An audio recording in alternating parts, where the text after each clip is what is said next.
Ladies and gentlemen, boys and girls, children of all ages, welcome back to another Empire Sports Media production. It's the same crew as last week, JJ Cegs and ESPN's own Robbie Basel. Welcome to another edition of Empire Sports Media's Game of the Week, starting off with our Empire Sports Media pregame show. And tonight's contest is an NFC wildcard matchup between two teams that you could say arguably have one of the best games of the playoffs. Basel, tell them about this matchup tonight. It's going to be a back and forth. Two teams that met, like you said, in the NFC wildcard game last year. Matt Stafford and the Los Angeles Rams taking on Jared Goff and the Detroit Lions. It feels like if you said this to me a couple of years ago, you remember Jared Goff being part with the Rams and Matt Stafford being with the Lions. But the script flipped. We saw the first one of the first matchups of it last year, and boy, did that game deliver. Who am I watching out for tonight? I love Amon-Ra St. Brown. He is a difference maker. He is going to be the main reason why the Lions will be in this game for the long time in terms of the offense. On the opposite side, I personally, when I did my season prediction, was not high on Matt Stafford for this season and had the Rams just barely missing out due to them not having a good enough quarterback. I want to see how he looks against this very strong Detroit Lions defense tonight. I don't blame you at all. So my picks for players that I want to watch out for, obviously Amon-Ra St. Brown is one of them. I mean, the dude is just an absolute monster. But then looking into this Lions team, another guy that I'm looking out for is Sam Laporta. As the Lions, Jared Goff loves his tight ends. We all saw how lethal that connection was last year. We all saw how destructive that connection was in the wild card game. As Sam Laporta did have a touchdown in the last time he played against the Rams. So I'm highly expecting that connection to be out in full force. But as for the guys on the other side, one person I want to keep an eye out for, the man that dropped $181 on the Lions the last time he played him, Puka Nacua, the rookie, the second-year sensation, had one of the best rookie seasons, arguably the best rookie wide receiver season of all time last year. But also, Kyron Williams is another guy to keep an eye out for. We also saw how destructive he was finally with a full season. I know everybody's saying that he's going to be a liability because he's returning punts. Not that much to be concerned about. And we have just about 7 minutes till kickoff. So, Basil, let's get right in. Come on. A little bit more. We got 18 minutes. 18 minutes. Whatever. I love it. Let's get right into it. With the scores from earlier today. Today was just a wild day of football to begin with. I mean, everything just felt like it was out of place. Nothing made any sense. Let's just go right into it. Starting off with the abomination that was the New York Giants football team. I mean, Daniel Jones was absolutely horrendous today. Your thoughts on that game? Sam Darnold, what a player. You know, when I used to watch Sam Darnold, the problem for him was confidence and lack of wide receivers. What did he have today?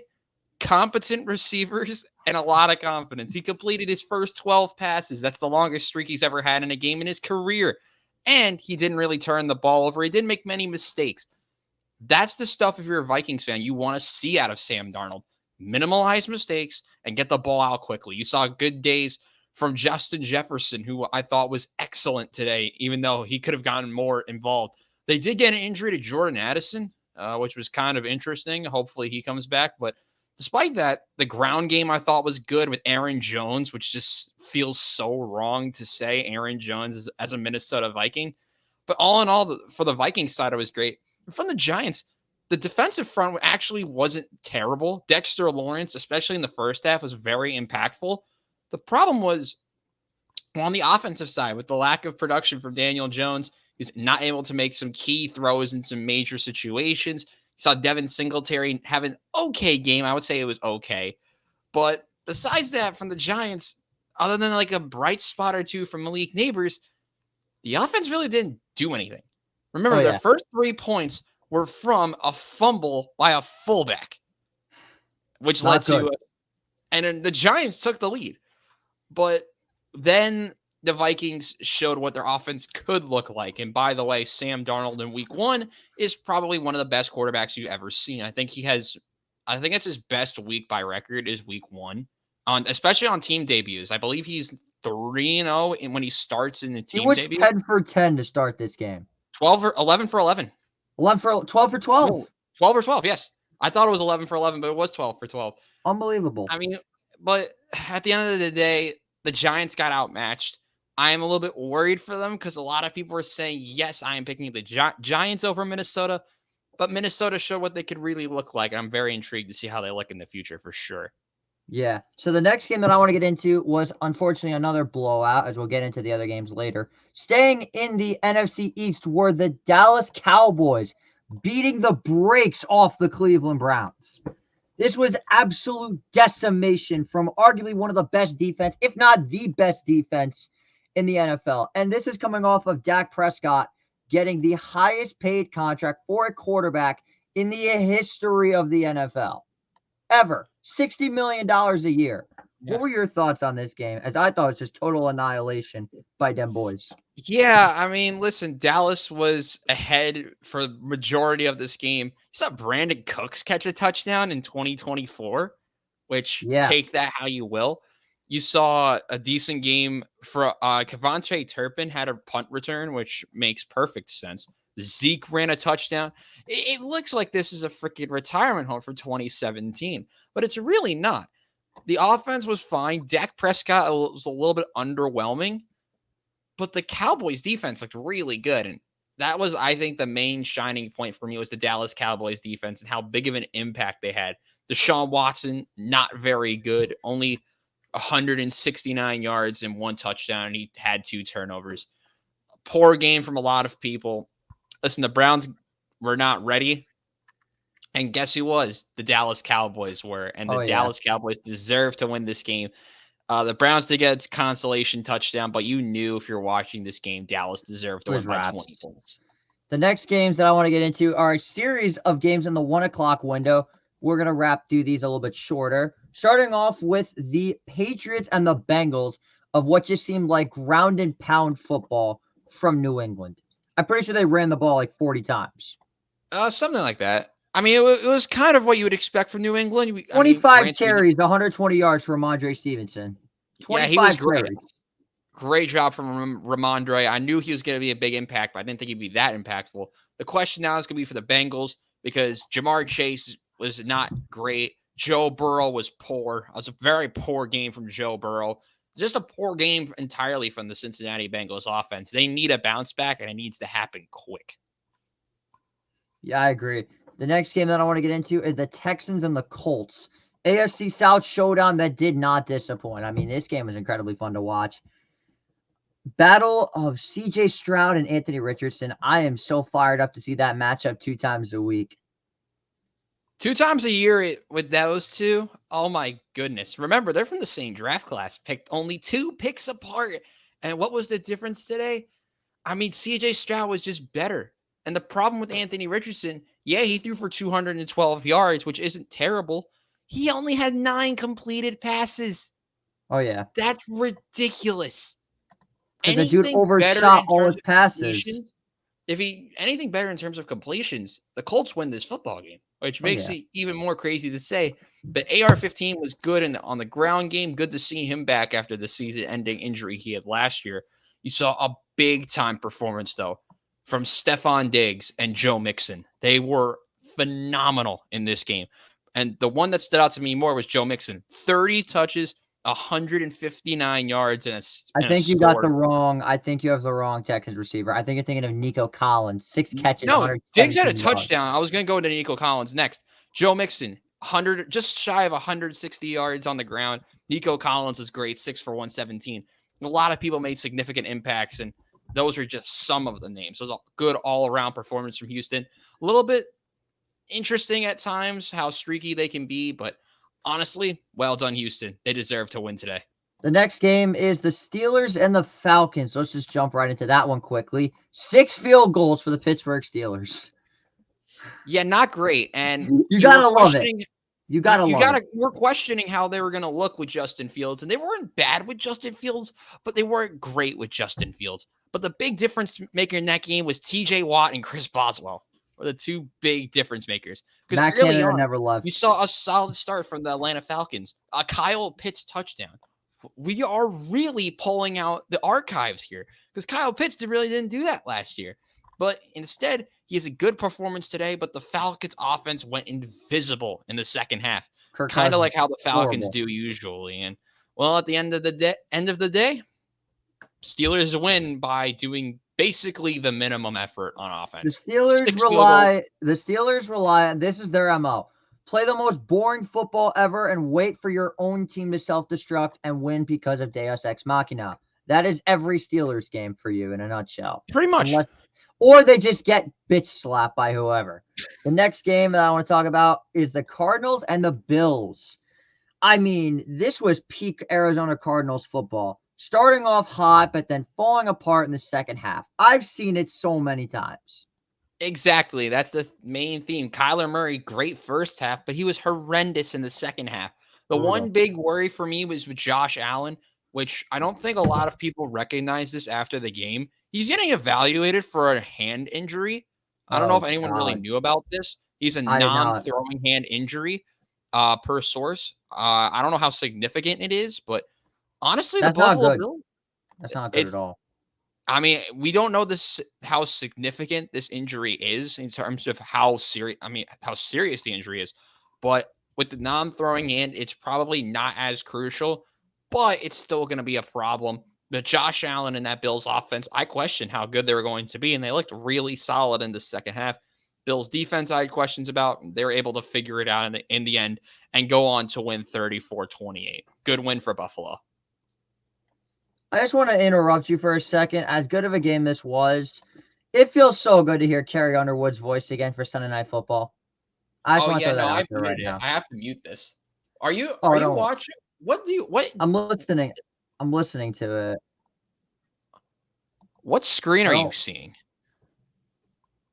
Don't worry about it. I rewinded just so I could watch it. Anyway. Oh no, I was going to make sure so we're not. No. I rewinded it. Moving on to the next game, the Jaguars and Dolphins. Jaguars were up by double digits and just completely imploded. That is what it was. A complete implosion, as it seems like the Jaguars are still choking. New season and they still look the same. Falling apart in the second half. How would it say it was falling? I mean, you could say it was falling apart in the second half. It was 17-7. It was emergence in the second half from Tua Tagovailoa and Tyreek Hill. Tyreek Hill, 80-yard touchdown. You had big plays from Jalen Waddle, who came back after an injury, by the way, because he was getting evaluated for a concussion in the beginning of the first half. Tua, who leads the day in passing yards, by the way, was one of the big difference makers. You saw a solid game from Devon Achane, who was, I think, pretty solid in this game. And all in all, the Dolphins were great in the second half. But they could say they had them in the first half. The Jaguars had them in the first half, not going to lie. Yeah. And at the end of the day, Miami gets it done. And for how you remember, Jay, I think both of us were texting when this happened this morning with the Tyreek Hill situation on what happened. I didn't believe it was real. Thankfully, nothing bad happened, but we are running out of time for the pregame, so we're just going to wrap up the last couple of games in a matter of minutes. The Titans were up 17-0 and completely imploded. They are my honest prediction of pick of lolcow of the week. 17-0. Caleb Williams played horrible, and you still lost the game. You gave up a pick six by the way, the Titans are not lolcow of the week. It's Will Levis for basically throwing the game away. Dude pitched a pick six. I mean, seriously, how do you even do that? That's horrible. That is not NFL quarterback caliber at all. And to round up the other games, I mean, it was just bad football for the rest of the day. So that's going to wrap it up for our pregame show as we now dive into the actual game, Rams and Lions. As there we see the Lions taking the field. It is a hostile environment here at Ford Field. Dude, you're so ahead of me. I'm at commercial. I'm at commercial. Don't worry. Oh, no, I'm in commercial right now. No, you're like a minute ahead of me.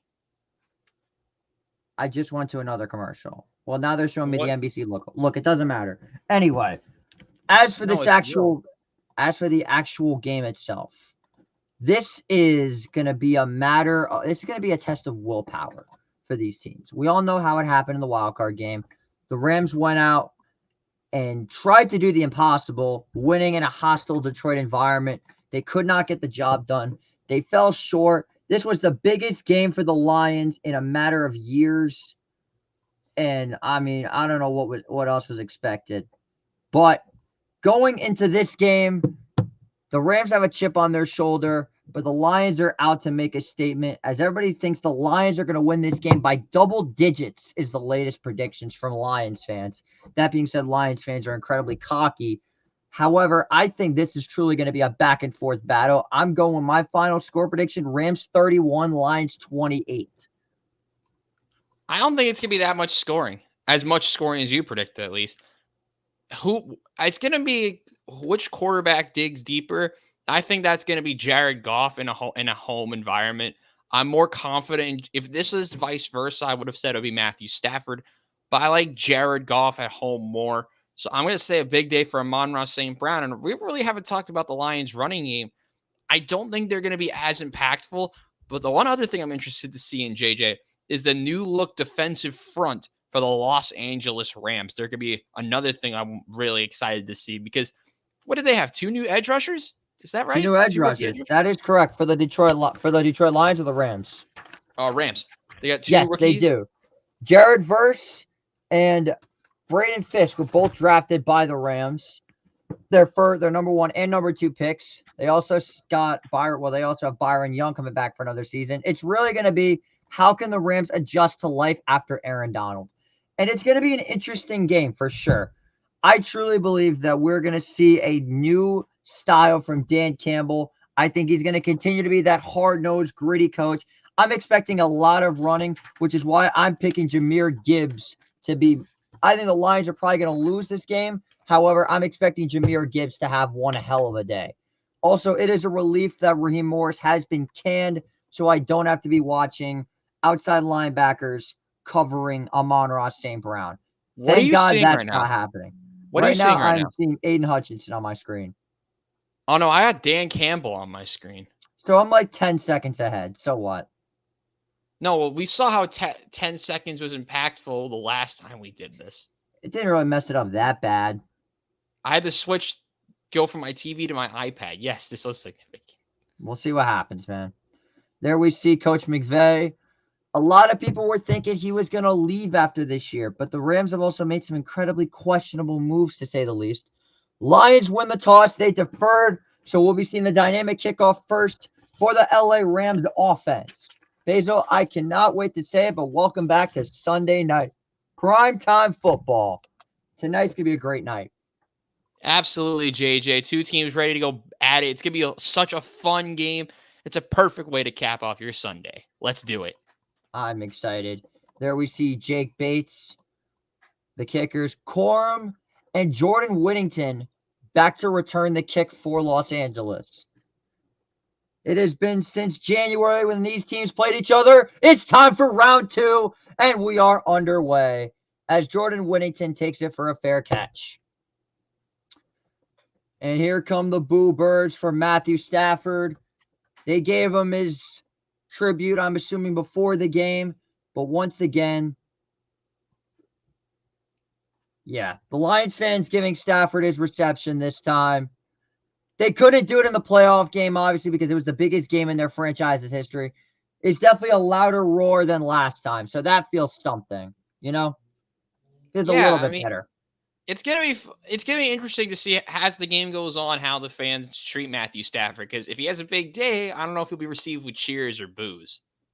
1st and 10 from the 30. Stafford, first play, dumps it off. He's got Kyron Williams. He is leveled by Alex Anzalone right off the rip.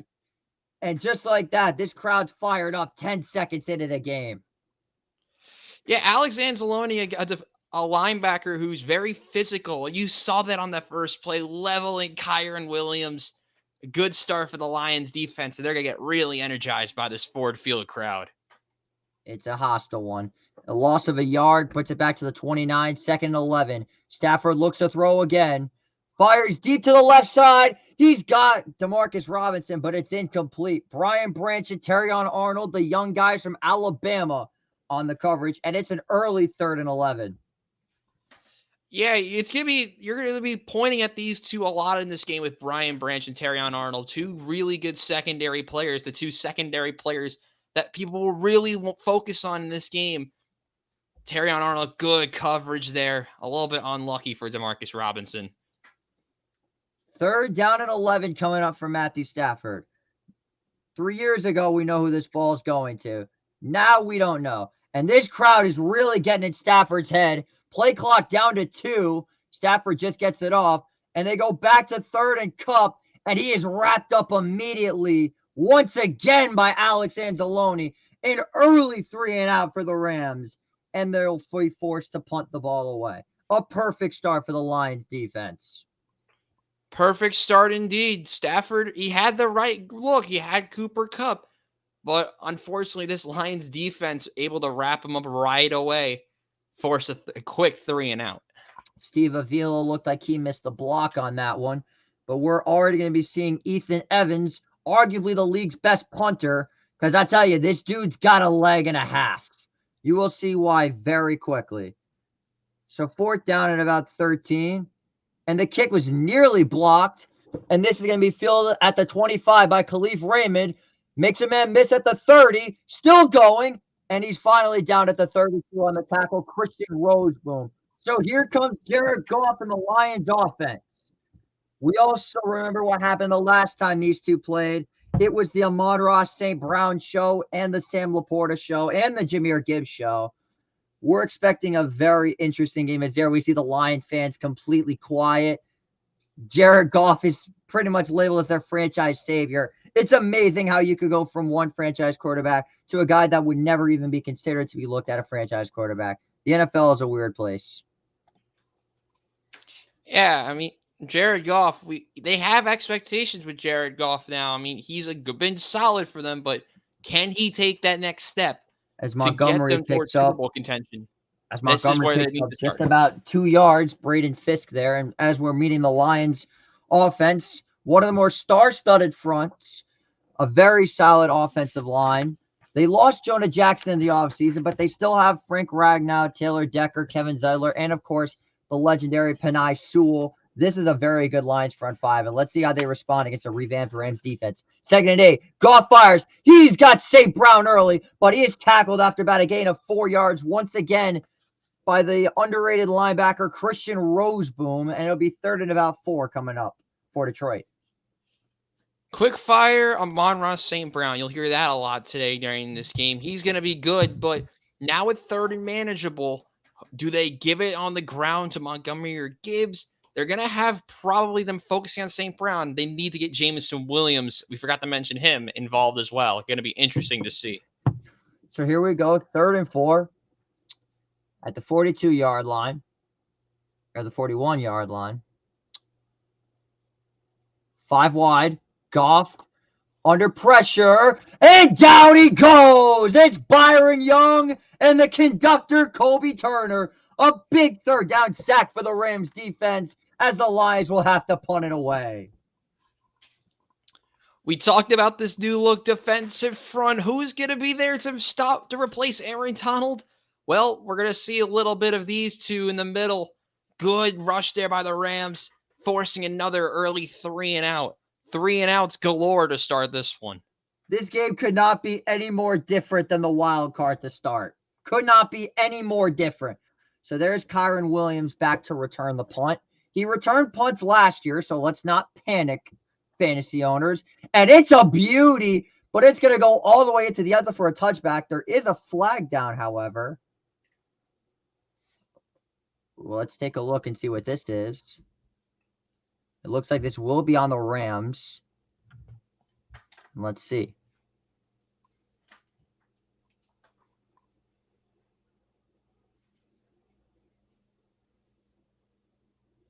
Okay.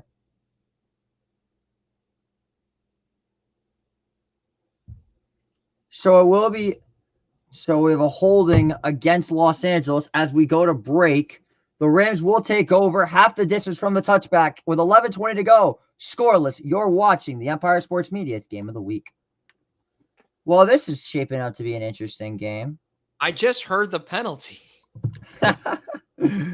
We may have to go back to the back like your game by 30 seconds, and we should be fine. All right, sounds good. I could probably do that.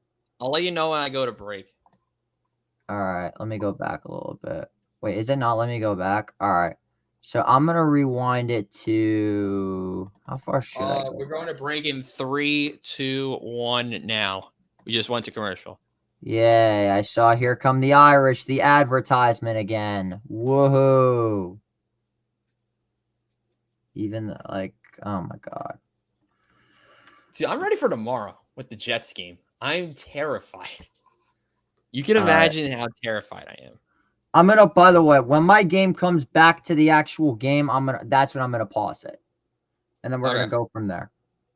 All right, cool. Yeah, Byron Young and Kobe Turner, an electric defensive pairing. Both second-year players, both incredibly underrated. They are something else. And paired with the 2 new young edge rushers, is this the youngest defensive front in the league? I believe so. And with the inexperience as well. I need my phone charger.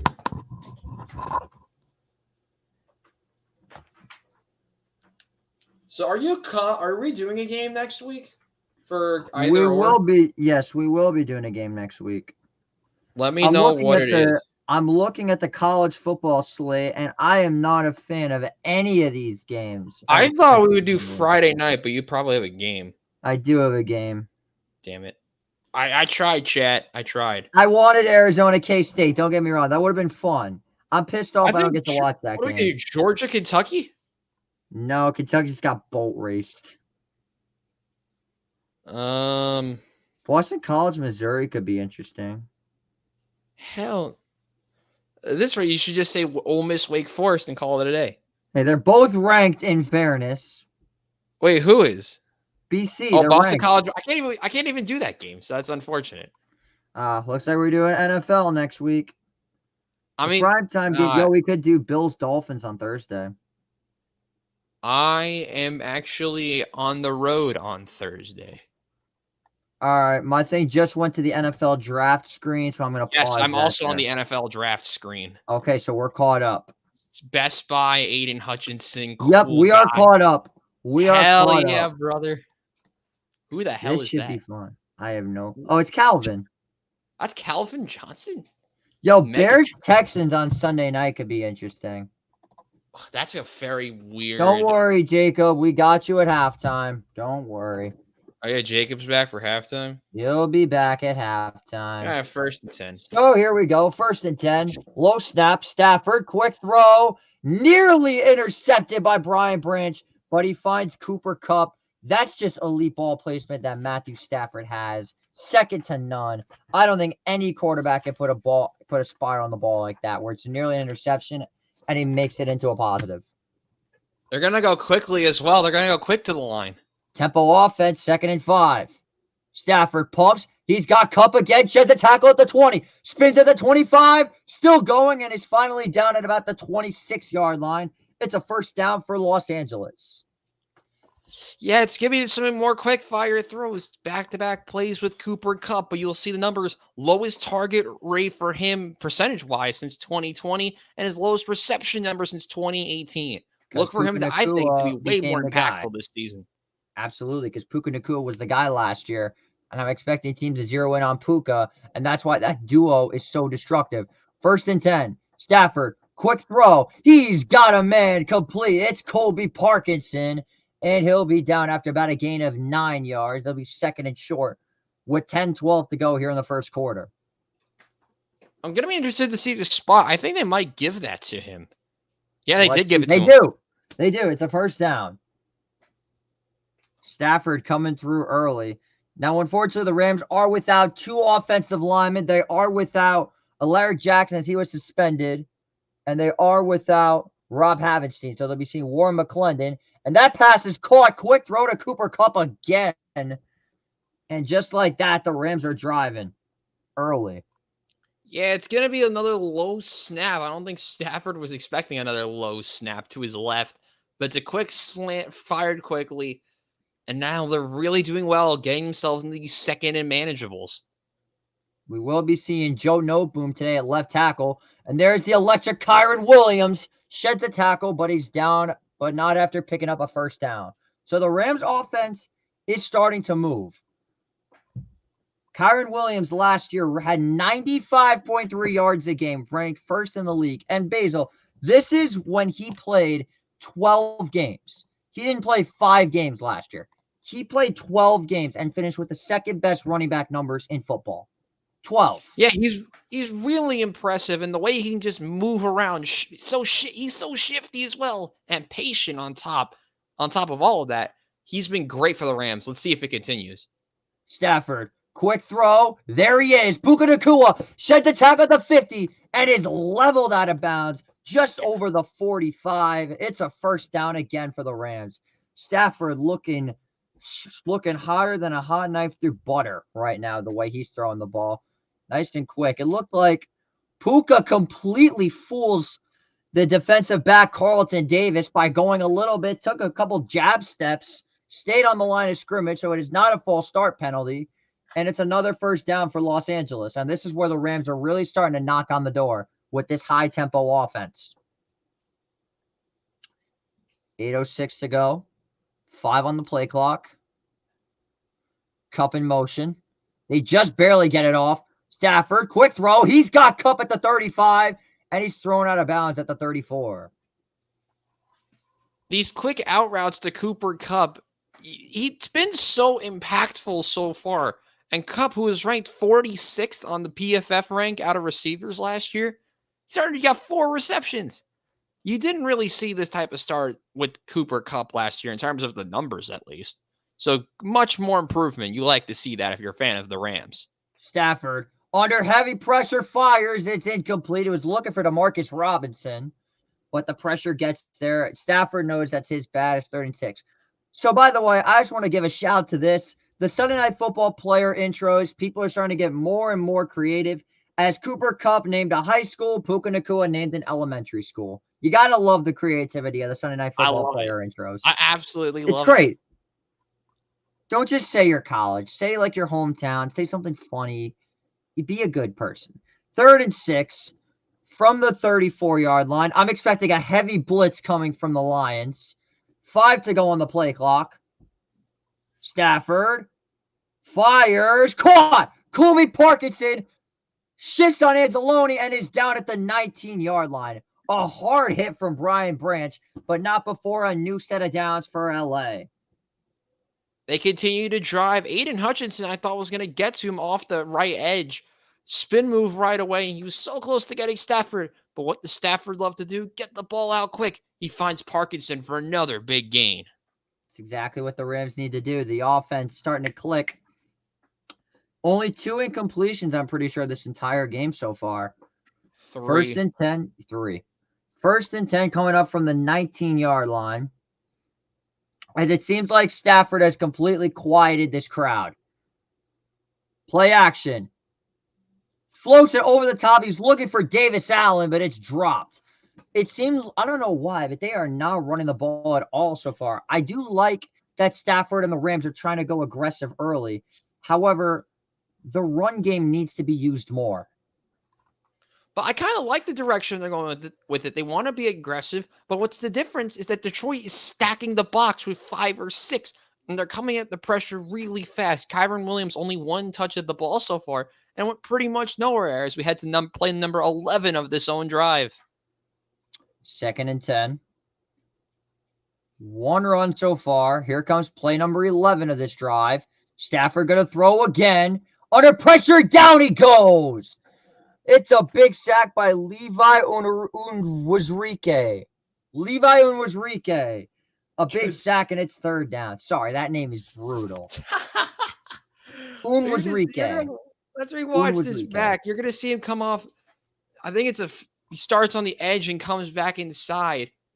Yeah, it's going to first come off the edge, and then another D tackle up the middle. I think they were looking for Demarcus Robinson coming over the middle. They had him on the drag route. I saw that was Johnson on the drag route. Tyler Johnson. That's it. But now it's 3rd and very long for the Rams. 3rd and 18. Stafford. And a flag is down. It looks like we're going to have a full start. Yep.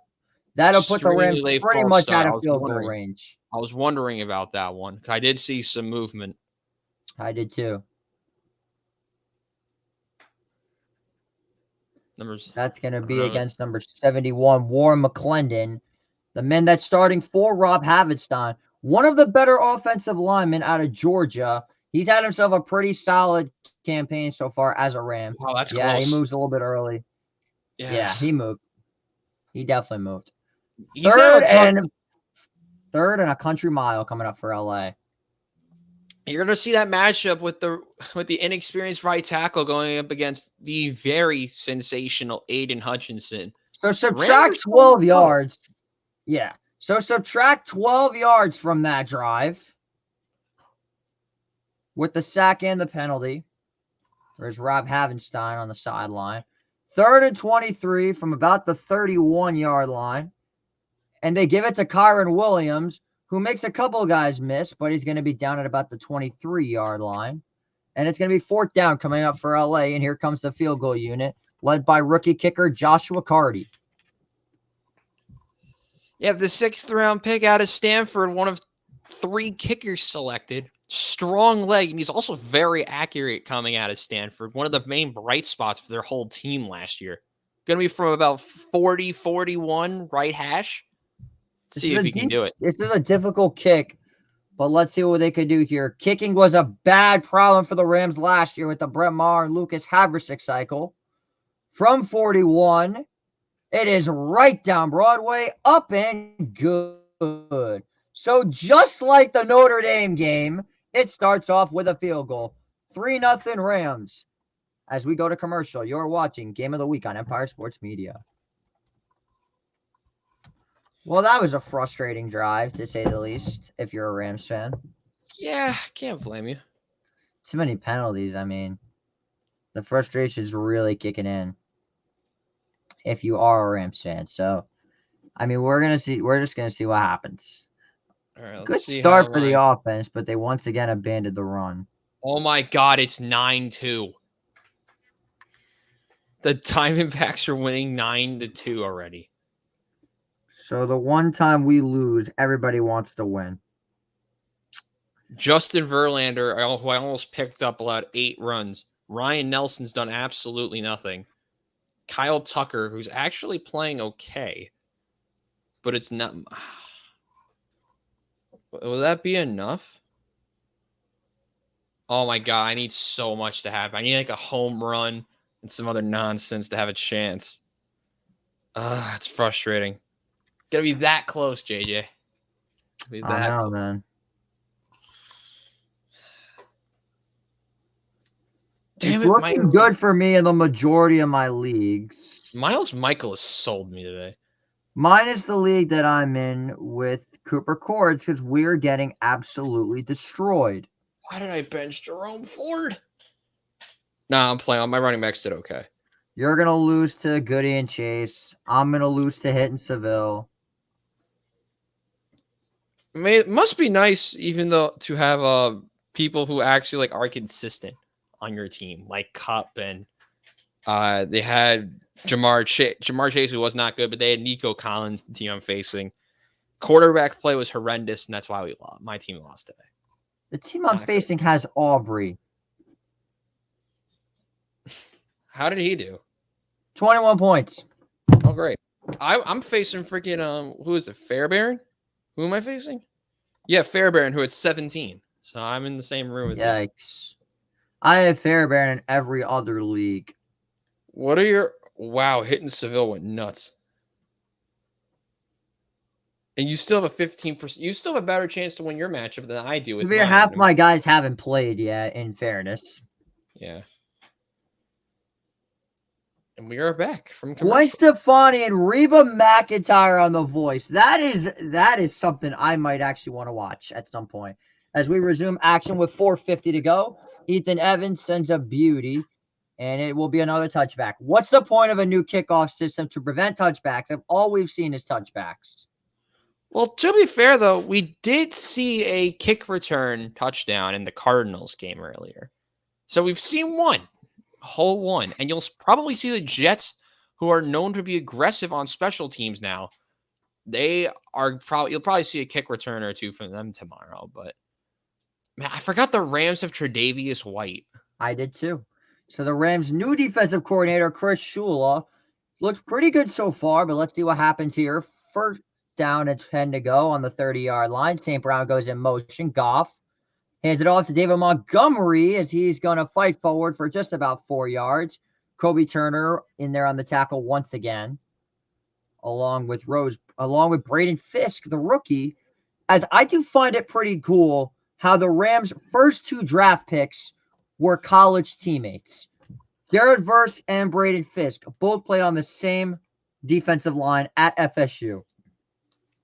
You like that. I mean, they have now the connection of what to do off the edge. And if you look at it, Chris Shula and Sean McVay were teammates at college at the University of Miami of Ohio. There's the pitch to Jahmyr Gibbs. He's got blockers, but he will be marked just a little bit short as the new Ram Cam Curl lays the hit. It'll be third down and about a yard. Unless they give it to him. No, he's going to be marked short. Yep. But now you're going to see David Montgomery come in. They love to swap the running backs, and you'll see that a lot with David Montgomery and Jahmyr Gibbs, 2 good running backs in their own right, individually. Remember Jahmyr Gibbs' first-round pick from last draft? 2 drafts ago? 2 drafts ago. His rookie year was last year. So they give this one to Montgomery, and he's going to be met at the line, but he gets it on the second effort. A great effort by Braden Fisk to make the tackle, but Montgomery gets it with the second effort. It's a first down for the Lions with 3:20 to go in the first quarter. It's the second effort, and that's what you like out of David Montgomery. He was known for that with Chicago, and now you're seeing that here with Detroit, and you see that with a lot of his runs. He's physical. He loves the contact, and you saw it right there. Initial Fisk met him up right away, and the second effort got the first down. So 1st and 10 at just about the 41-yard line. Play action. Goff dumps off. He's got Montgomery. He's got a solid burst, and a flag is down. It looks like this will be a holding coming back on the Lions. After it's about a 4-yard gain, the refs might cut out for a second. I think they would have listed that as a rush anyway, because that pass did go back. Dan Campbell has just mouthed bullshit to the ref. And no, it is a hands to the face on the Rams. Interesting. It will go on Byron Young. Take a look at it right here. He's going to be coming off the edge. Yeah, it's just hands into the face mask area multiple times, pushing that face mask up. Yeah, that's not going to be allowed from Byron Young. A little bit sloppy there. Tries to be aggressive, but yeah, the Rams have been eaten alive by penalties last year, and it seems like this is happening again this year. You got to be wondering to yourself, how many penalties is one team going to take at some point? And this is unfortunate for the Rams, as their offense, their linebacker core has been significantly reduced without Ernest Jones, who was traded to the Tennessee Titans for a bunch of peanut M&Ms, basically, a pick swap. They give it to Montgomery on the outside. Montgomery, he's got a burst, but he is going to be tackled by Troy Reeder after picking up 6 or 7. It'll be 2nd down and 3. Good run there by Montgomery, able to follow his blockers, get to the edge, do what every good running back loves to do, and he's able to get out there quickly, and Rams respond well. You're not seeing as much running game in the running game from Jahmyr Gibbs early. So maybe that's something to watch out for as we continue. A little bit questionable with the play calling so far, the Rams, but no, they gave him 8 on that, so it'll be 2nd and 2. Laporta in motion. Goff, give it to Montgomery. He's got blockers. He's shaken, and he is leveled by Jared Verse, but another first down for the Lions. You pointed out earlier, JJ, the strength of this offensive line. And they're just able to set up so many holes for David Montgomery, but Montgomery, patient, able to create some hesitation as well. And Ben Johnson's offense, so far, the first 2 drives are pretty shaky, but for the 3rd-year offensive coordinator, offense is starting to click. And that's exactly what they had to do. Goff Back to Montgomery. He's got another hole, and he's got another 7 yards. Now we know why we're not going to see Jahmyr Gibbs, because Montgomery's getting 7 yards to carry. It's going to be a draw play right away to the left side. Left guard and center making a good hole there for David Montgomery. So now probably one play left in the quarter. But you look at this Lions offense, 5th in points per game, led in yards per game, and red zone touchdown percentage. And remember, and this is since 2022, beg my pardon, and Ben Johnson was named offensive coordinator back in 2022, and his offense has been great. The screen to Jamison Williams. He shakes 2 tacklers, but he is leveled behind the line by John Johnson III. Finally back on the Rams as he picks up about a loss of a yard. So this will probably run the clock down to the end of the first quarter. But let's see what happens here. Lions are actually going to get back to the line of scrimmage because Jamison Williams moved forward. Questionable spot there, but that will take us to the end of the first quarter. So we've played through one. Los Angeles has the lead by a score of 3-0. We'll be right back after this commercial break. You're watching Game of the Week on Empire Sports Media. Don't go anywhere.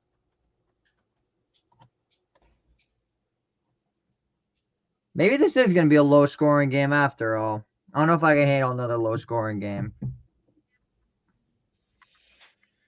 Low-scoring games give me flashbacks to Northern Illinois.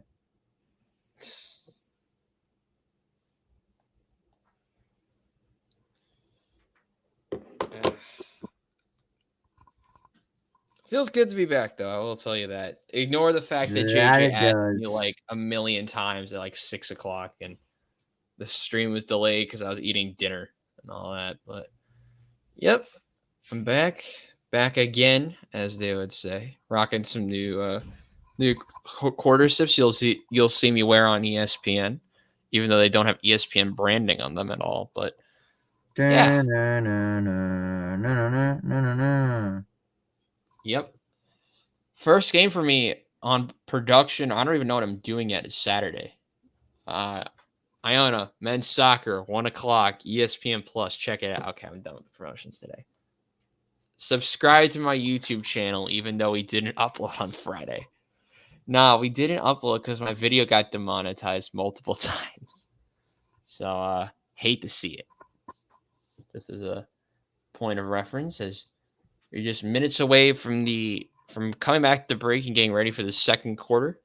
Make sure you guys are writing in the chat. Maybe if there's questions in the chat, JJ can have me answer questions if there are any. No questions yet so far. Ask questions in the chat. I'll answer pretty much anything. Just don't make it too crazy.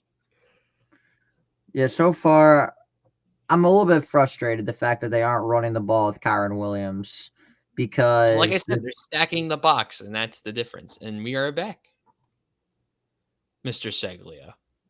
Yeah.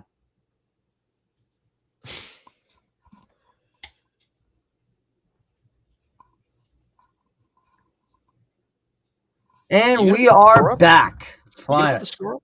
Yeah. There you go. I didn't want to have the wrong quarter during the commercial break. Nothing changed. And we're listening to the Empire Sports Media Game of the Week. Welcome back. 3rd down and 2 coming up for Detroit. Big spot here for this young Rams defense. Goff has all day, fires incomplete.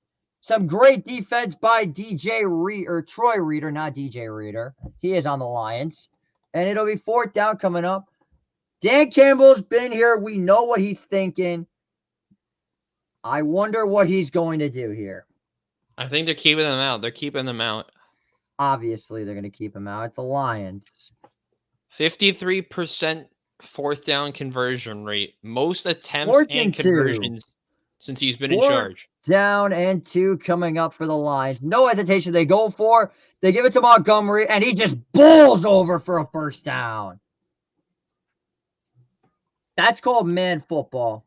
That's what I like to call man football. Ground and pound with David Montgomery. He's been so effective in the running game. When in doubt, give it to the guy that's hot. He's going to follow the left side of that offensive line. He's going to run over one of the defensive tackles. You said it well. You got to put, no, he ran over his own guy and then ran over the defensive tackle. 1st and 10. Goff looking, fires. It's complete to Sam Laporta. Shakes a defender, and he's going to be down inside the 10. It's a 1st down again for Detroit as the Lions offense is awake. It's going to start with some misdirection in the backfield. It's going to be play action off a man coming from behind Goff, but he's able to get it out quickly. The St. Brown in motion. Goff able to set his feet and get a good throw over to Sam Laporta. And we talked about Sam Laporta in the pregame, how impactful he can be. It's another good play for the Lions. I don't know if they're going to mark it as 1st and goal, or it is 1st and goal. Goal to go. 1st and goal to go. St. Brown in motion. Play fake. Goff dumps it off. He's got St. Brown. Throws John Johnson to the ground before he's leveled by Troy Reeder after about a pickup of 3. I mean, you got to love the aggressiveness of Amon-Ra St. Brown. You talk about aggressiveness. We're going to take a look at Amon-Ra St. Brown. Just coming on around in motion in the backfield. It's just going to be a quick dump off and stiff arms John Johnson to another continent. That was a very clean stiff arm. I can't even lie. It was pretty good. A gain of 4, but they still have probably 3 down territories here at the 6-yard line. Let's see what they're going to do next. 2nd and goal to go. Montgomery, and he's going to be wrapped up. Michael Hoyt gets back there. You see what happens when you put Michael Hoyt on the D-line and not in coverage? Good things happen. Sorry, I take a shot of Raheem Morris. The pressure comes again. I'm so happy he's gone. But continue. What's interesting here is as we go to 3rd and goal, last time these two faced in the wild card, 3 drives in the red zone, 3 touchdowns. Correct. Let's see. Rams are going to be on 3rd, trying to get a stop on 3rd down. Watch for the top of the screen. 2 strong receivers out there. Looking, fires. Nearly caught by Laporte. He tried to snag it with one hand, but Trey White there on the coverage. And here comes the field goal unit for Detroit. I talked about the receivers at the top, but they went for the one at the bottom with Sam Laporta. St. Brown's going to get a good route over the middle, but just the Rams covered it. Well, only option really was Laporta, but Curl and company in coverage, forcing the Lions to take 3. And they will now go to the field goal unit. Jake Bates on to kick what should be an easy field goal from 25 yards. And ladies and gentlemen, we are all square at 3. So more flashbacks to Texas A&M as the Lions kick a field goal. 3-3 our score. You're watching Game of the Week on Empire Sports Media. You're out like 5 seconds. You're about 5 seconds in front for real now, so it's actually not that bad. That's all right. I gotta listen. I've considered doing this, and I actually want to do it. My next game, like my rivalry games, I want to wear the eye black that like the Lions wear. Like, you know where they have like the triangle on one side and then the one like right here, the one that like Aiden Hutchinson wears. Ryan Nelson, no. What a horrific performance. You are the chosen one. It's over. This eye black right here. I would want to put this on. Oh, that's poor from you. No, that would be very poor from you. Why? That would not fit you at all. I'm a defensive lineman that wants to go to war. Shout out Bruce Beck for getting the commercial. That's right, yeah. I was actually texting with Bruce today. How'd that go? It was brief. He was doing something today. So, also, I want the chat to answer this. So I went to this local taco place today, and I got 3 spicy tacos, soft shell tacos. All right, with ground beef and a bunch of other crap. How much do you think I spent on the tacos before taxes? How much do you think, JJ? I'm gonna go with $35. What the heck? It's 3 tacos. 3. All right, $20. That's a little bit less. It was $5 a taco, and they weren't big tacos. So $15. It was $15 before I tipped them, which I tipped like 2 cents because I'm menace to society. And then I got $3 in taxes. So I spent $18 on 3 tacos. Like, that's ridiculous. So we have breaking news from Dallas. Jake Ferguson, who went down with a knee injury, is not believed to have suffered an ACL tear. Based on initial tests, sources say X-rays have come back negative, and the MRI is tomorrow. Very interesting.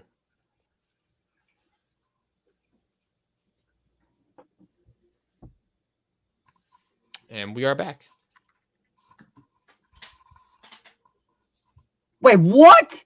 Did I just hear that right? The Detroit Tigers are 3.5 games back of a wild card. They are. They are. Oh my God. Okay. So the team I that's predicted in second in that division is still in the wild card race. And it's a squid kick. This one's going to be fielded by Jordan Whittington. And he'll be down at about the 21. So here comes this Ram offense. We all saw how much Stafford was throwing the ball in this first drive. I think this is where the Rams are going to go to running the ball. Yeah, we're going to take a look at some quick Matt Stafford highlights. And one of the things that really worked for him, I talked about it a minute ago, was the quick throws. Time to throw on average was 2.16 seconds, which is quickest in a game for him since 2016. But when he's not under pressure, he's been really solid. 8 of 9 for 67 yards. He's been really solid so far. 9 of 12 for 66 overall. So yeah, I think this is where you could see the running game, but there it is. The jet sweep. Tapuka Nakua sheds a tackle down after about a gain of 7. Yeah, good block there actually from Cooper Kupp. Was trying to set the edge. Good effort there. In my opinion, has the football IQ of a quarterback. I mean, the dude just knows. He's a true student of the game. Yeah, I mean, listen, all the wide receivers on this team are smart, from Kupp to Nakua. They're both really knowledgeable, good route runners. They do a lot of the things right that you want. But if you want to talk about Nakua, he had 181 yards last time these two played. So, and there's Kyron Williams, or no, it's Ronnie Rivers who's getting the ball, and he will be marked just a bit short. It'll be 3rd and short coming up for Los Angeles. Short? Yeah, apparently. Oh, never mind. I got it. No, My apologies. My apologies. No sign of Blake Corum, shockingly. You're like 5 seconds ahead, so you're fine. I'm very surprised that Blake Corum has not been used once yet. But they're going back. They love Ronnie Rivers, apparently, as there we see Blake Corum. 1st and 10, 11 minutes to go. Rivers in the backfield, which means they're most likely thinking pass. 5 seconds to go on the game clock, play clock. Play action. Dumps it off. It's Colby Parkinson. It's dropped. The Lions think it's a fumble, but it's incomplete. Carlton Davis, that's going to be ruled an incomplete pass. Incomplete pass. Rams offense looks a little bit shaky. Yeah, but listen, I like the idea with the screen pass. I don't know if going to Colby Parkinson was the right person on a screen like that. But we'll take a quick look at Matt Stafford, who on the sideline, I don't even know. I don't have the game audio on. John was really huddled around the group, but now this is where you gotta say, yeah, we need yards. 2nd down, they have a lot of options to play with. I would expect run here, maybe with Kyron or Ronnie Rivers. Ronnie Rivers remains in the backfield. No sign of Kyron Williams. Noise levels are up to 116 decibels. Wow. 2nd and 10. 3 to the left. Rivers in the backfield. And they give this one to Rivers. He's got a block on the left side. Ronnie Rivers fights for a 1st down after about a gain of 11. Ronnie Rivers known for his speed. He's going to come out, get out to the edge on the left side, gets to the sideline. Good run there.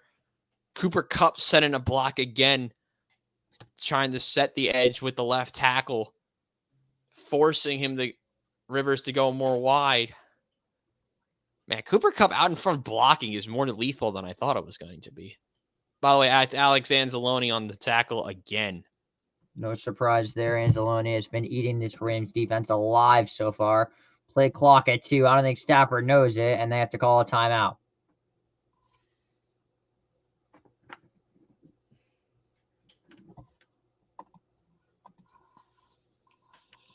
Yeah, it looks And like we're a going to little go to commercial. miscommunication there with Stafford, and it took them really long to get out of the huddle.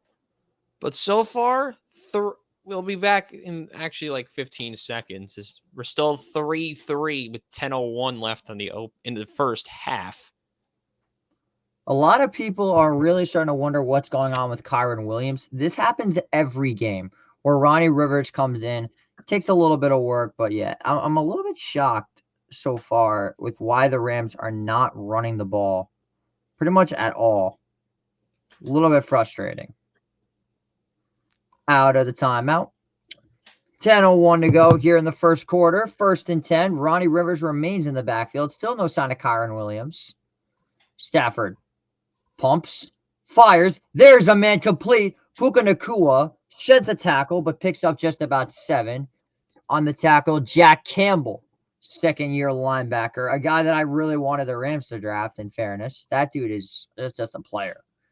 The Lions got a steal with him in the second round.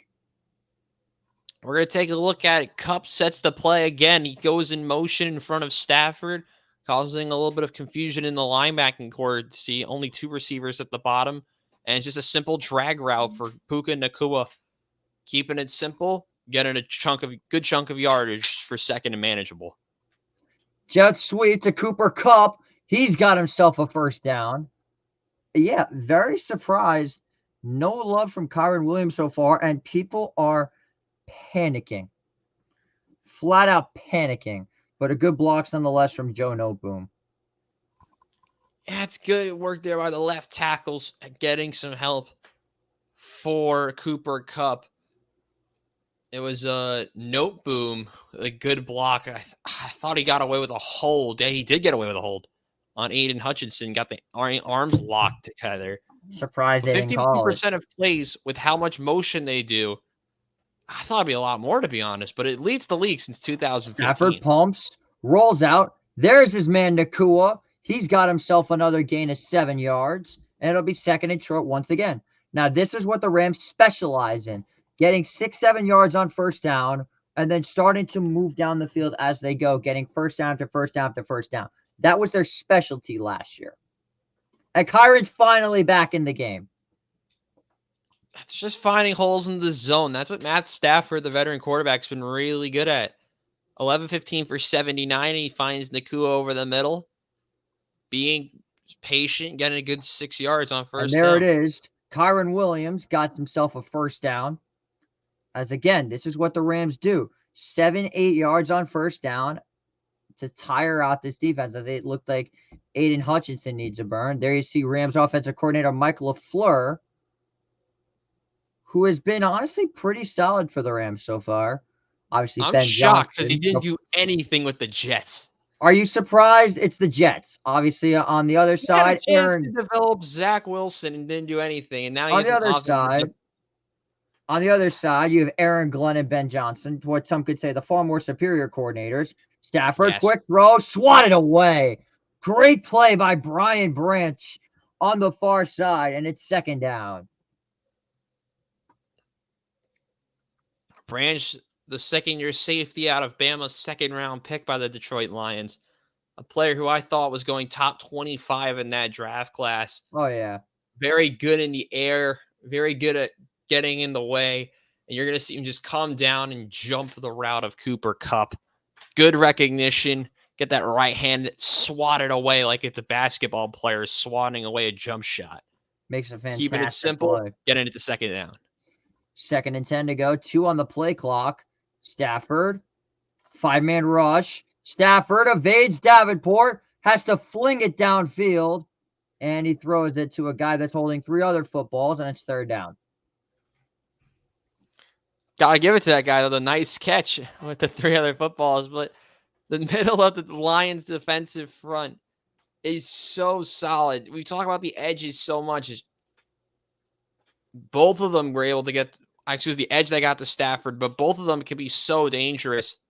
Marcus Davenport, the former New Orleans Saint, was the one to get to him this time. But you talk about some of the more better defensive fronts in football. This is one of them with the Detroit Lions, and now you're seeing Ford Field get really animated again. 3rd and 10 from the 29. 5-man rush. Stafford. He's got Nakua, and he'll be down after about a gain of 7. Stafford got drilled, and he's banged up already. But he's just going to shake it off and keep going. As it looks like they will bring on the field goal unit, it looks like. But let's take a look and see. Could this have warranted roughing the passer? Another good spin by Hutt. Okay, come on. That's roughing the passer. That's roughing the passer. It's momentum. He wasn't even. The hit didn't even come from. I don't know. So the Rams are going to go for it on 4th and 4, as now Nakua is a little bit banged up. That was the one I was worried about, was Nakua, because he was not looking well with the ankle. Well, here we go. Stafford, quick throw to the right side. It is dropped by Cooper Kupp. It looked like he had a play at it, but Carlton Davis got a hand in there, and it's a 4 and out. Big stop for Detroit. He had the ball in his hands, just could not hang on. It looked like Stafford threw it a bit behind him, but we go to commercial. Still 3-3. You're watching Empire Sports Media's Game of the Week. Yeah, well, we're having to pay attention to Nakua because he went down. He stayed on the ground for a long time. I mean, made that sliding catch on 3rd down and just stayed down for what I thought was too long. I thought they were going to have to blow the play dead.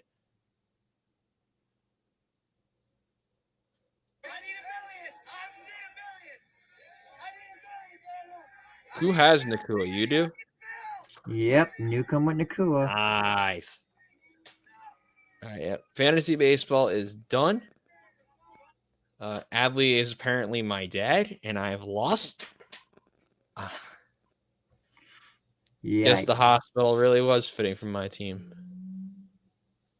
I'm just hoping they stop throwing it to Kupp, because I need him to stop doing things so I have a chance.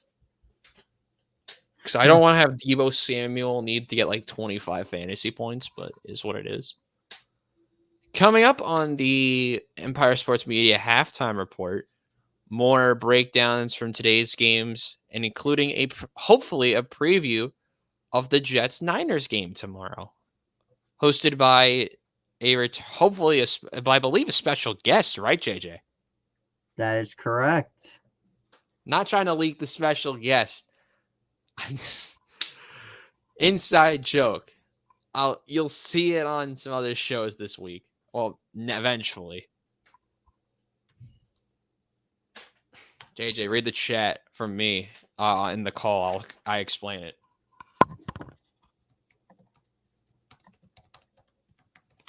Can we switch this to IG? Yeah, we will at some point. Don't worry.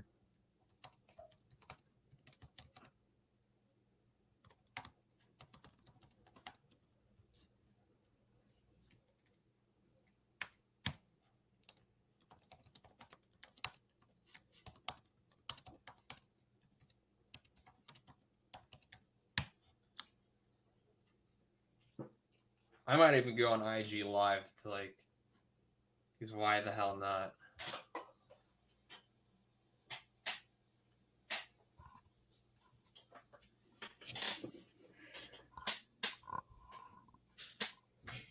Question for the chat. What is a good song to listen to while you're also watching a quick throw, it's caught. Jamison Williams, and he's on the afterburners. And just like that, in a Rams territory. Good. Jamison Williams getting it started. He wasn't really involved. It really actually wasn't involved in the first quarter. But we're going to see. It was a quick throw. It's a good route, kind of like a further extended drag route over the middle.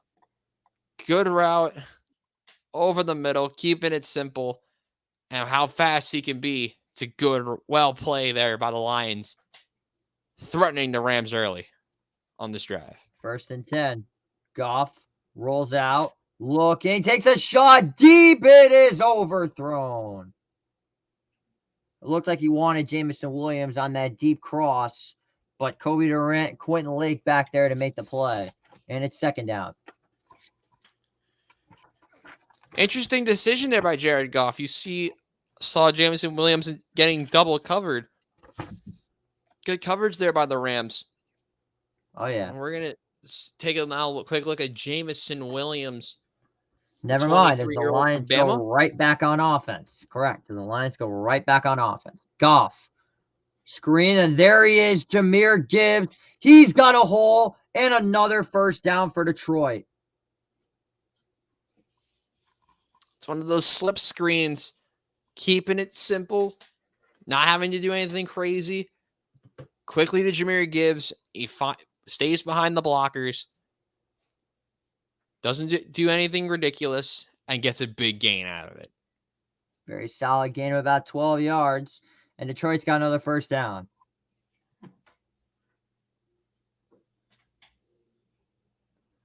First and 10 at the 29 or the 27. Yeah. Goff. End around to Jamison Williams. He's got a convoy. Jamison Williams got another first down all the way down to the 11. But he got banged up on that. He did. It's going to be a fake handoff and just a toss to him, and he's going to stay down. That did not look good for JMO. It did not.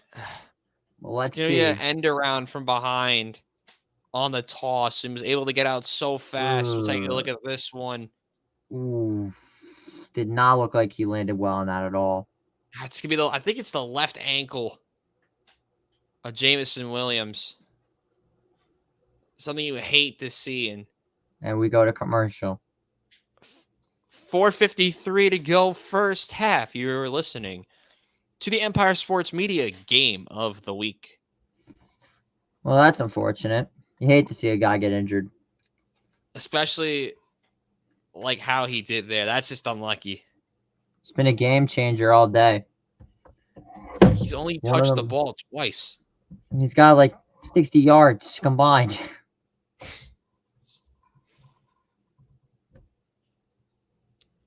A question for the chat, because this came up in my Snap DMs. I think it's a good question to ask you guys. Who saved your fantasy week this week? Do we have a player who saved your fantasy week? Comment below in the chat.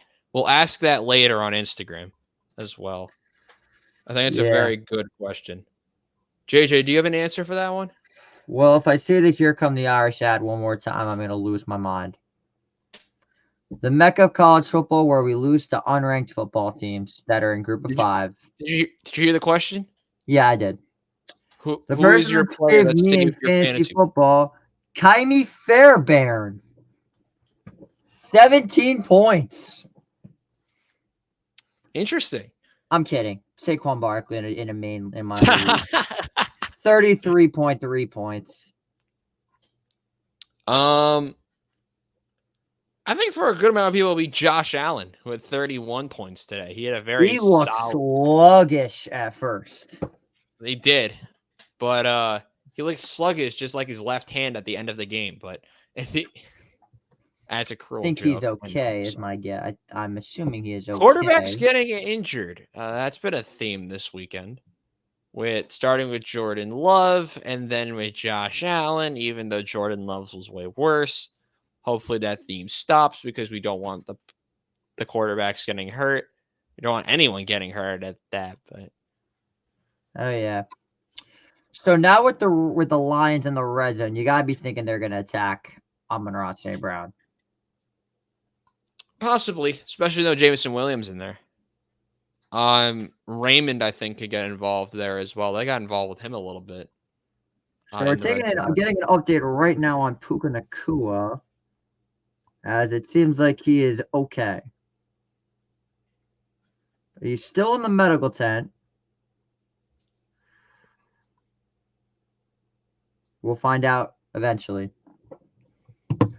Sorry about that. 4:38 to go here in the second quarter. We are back from commercial break, and Jamison Williams is already back up.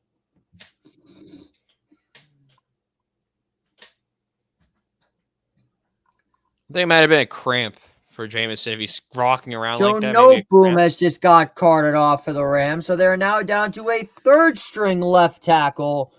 A.J. Akuri will be now facing Aiden Hutchinson. A third-string left tackle.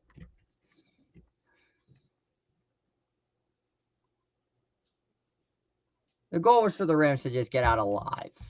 Seems like that might not even happen. 1st and 10 at about the 14-yard line.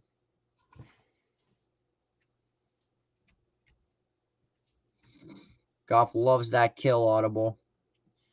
Gives it to Gibbs. He's got a little bit of speed. Breaking tackles. Picks up about 7. Reader was looking for a holding call. And you can kind of see why, but Jahmyr Gibbs, another physical running back. You're going to see take the initial hit, just fall forward. Good 6-7 yards. That's what you want on 1st down, especially in the red zone. Big hole left side. Jahmyr Gibbs finds it, executes. Gets a good 2nd and 2 to 6-7. go. Pitch. Gibbs breaks a tackle, but he's going to be down by Bobby Brown. 3rd and short coming up for Detroit as Jameson Williams is already back in the game. So it looks like we may have just had a cramp. And Nakua is out of the medical tent. That is some good news for the Rams. So now 3rd and short, you have a ton of options here. I think they go for the end zone and then go for it on 4th and 1. Kind of have to they're going to go to Sam Laporta as Montgomery is on the sideline. That's who I would have given it to if they were doing a run. I would have given it to David Montgomery. Skipper has reported eligible, so let's see what they do here. 3rd and 1, Brock right in motion. They give this one back to Gibbs. He's got a bit of a hole. And again on the 2nd effort, another 1st down for the Lions.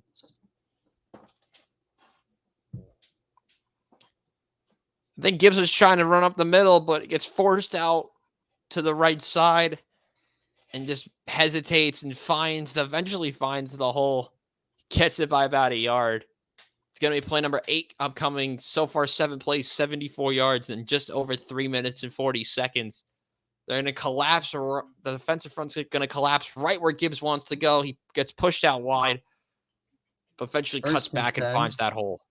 Goal to go at the 3. Goff looking, fires. He's got Brock right, and he'll be tackled out of bounds at about the 1. As we get close to the 2-minute warning, 2:20 to go here in the 2nd quarter.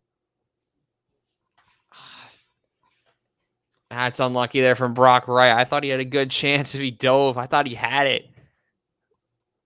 We're going to go to the 2-minute warning. Yes, we will. A very, very low-scoring first half. 1 field goal for each team as we've played through just about 28 minutes. You're watching Game of the Week on Empire Sports Media. Do not go anywhere. To come at halftime, we have, of course, Mr. Jacob Kaplan coming back. You're ahead again, so it's going to be... It's not that bad, but it's not great now. Oh, lag. Hell yeah. It's going to be even worse now.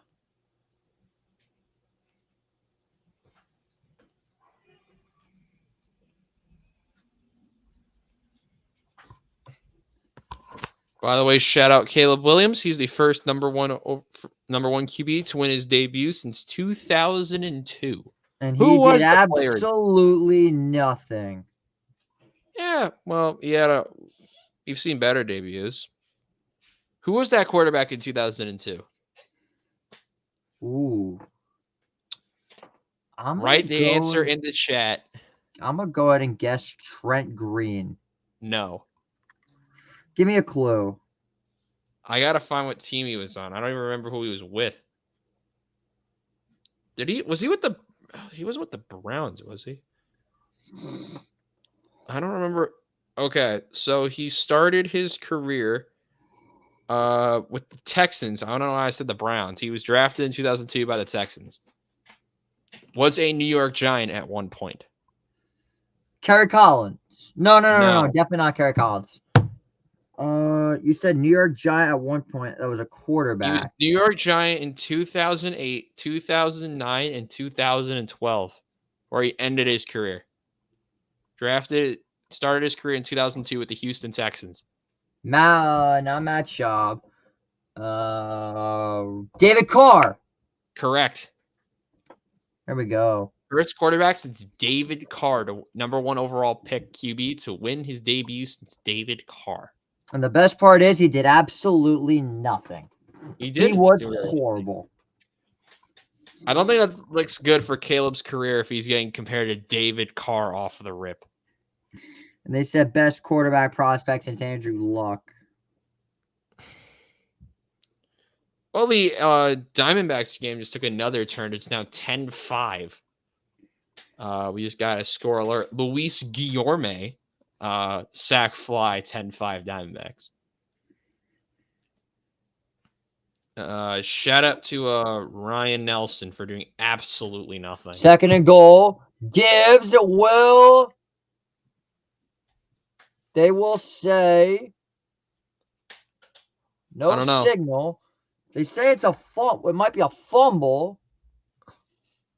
I think he's short. Third down. Okay. So this is going to get interesting. We're going to see this on replay. They're saying down by contact. Let's take a look. Because the ball does come out. All right, let's see. You're ahead of me, so I'm not going to be able to see it. Yeah. Down by contact. Gibbs absorbing the initial pressure. Dolph tries to dolphin dive. Elbow goes down. Then the ball comes out. That is down by contact. This is the best angle we're going to get. Dolphin dive attempt. Fair play. The elbow hits. Yeah, he's down by contact. Then the ball comes out. Elbow first. Right elbow does. That is, well, it's not a touchdown. It'll be down on the 1. Down on the 1 yard line. No, he's down on the 1 yard line. Look at it one more time. Ooh. That's actually way. If it's, we'll go to a break. We'll have them take a look. You're watching Empire Sports Media's Game of the Week. Yes, you are. So I'm gonna say that. So Puka Nacua is questionable to return. So this is not good. You hate injuries. How many people are in the live on YouTube? Not enough.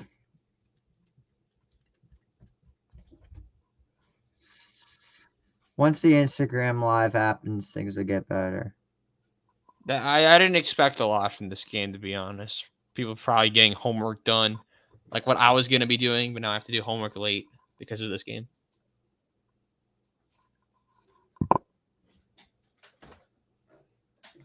So far, the Surgical 6 is 3-1. No, 3-2. Well, let's see what happens next.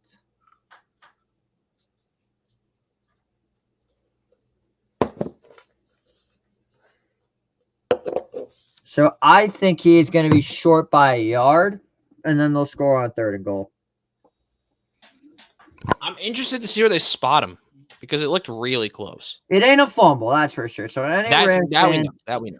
That are trying to tell me it's not a fumble, I'm sorry, it's not. It ain't a fumble. It's not a fumble because his elbow went down and then the ball came out eventually. It's most likely down on the 1, but it very well could be a touchdown. I think it's a touchdown, I'll be honest. Because I thought he crossed barely. Once again on the second effort.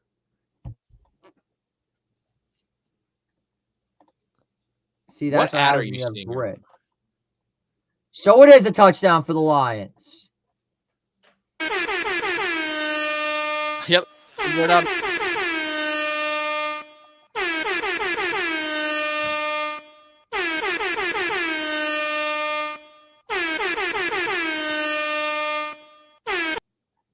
All right, that's enough air horn.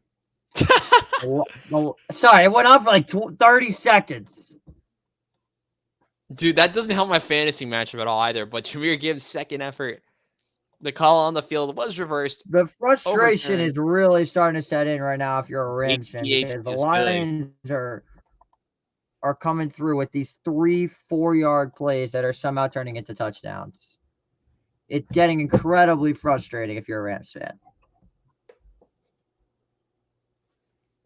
We may have an update on Puka Nacua. They're talking about it during the broadcast, JJ. But I have it muted.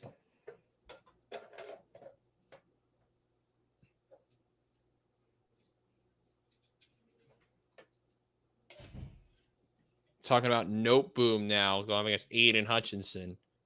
We're looking at that play as well.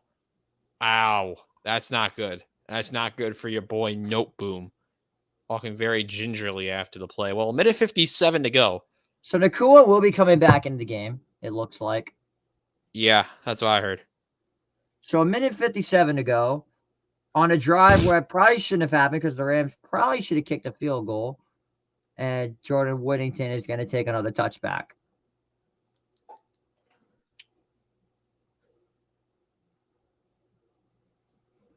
So just about 70 yards to go here for Los Angeles. Things are about to get dicey here as the Rams do need to score before halftime because Detroit will get the ball to start the second half. So they have to score on this drive.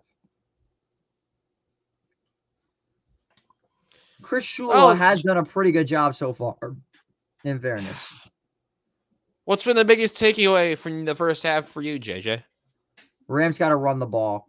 And there's Kyron Williams picking up a solid 4 yards. As there we see the Rams' third-string left tackle. So this is a little bit concerning. A.J. Arcuri's the 7th-round pick out of Michigan State. He's played 8 games for the Rams, and this is his first career. He's only had 1 start. And this isn't even a start because Joe Boom was once again injured. 2nd and 6 to go for the Rams. Yeah, you're way ahead again, but Cup in motion. Lions jump off sides, free play. Here's Kyron Williams, and he's going to get thrown down after a loss, but it does not matter as it will be 5 yards the other way. Davenport got caught up in the neutral zone. Yeah, it's Davenport on the nearest side edge rusher. A little bit unlucky. He makes the tackle, but like you said, jumped off sides a little bit too early. And that is the first penalty called on the Lions all night. Not shocked. Haven't done anything wrong yet. Missed holding, roughing the passer. We could go on. 2nd and 1, a minute 15 to go. The Rams got to go down there and score. Stafford gives it to Kyron Williams, and he is going to fight for about 5 yards. Now, the reason it feels like the Rams have not been able to run the football today is because of the fact that the Lions' defensive line is incredibly good. So now the Rams are going to want to go tempo here. 53 seconds. Stafford, quick throw, and it's dropped by Kupp. Good defense by number 21, Amik Robertson, and it's 2nd down.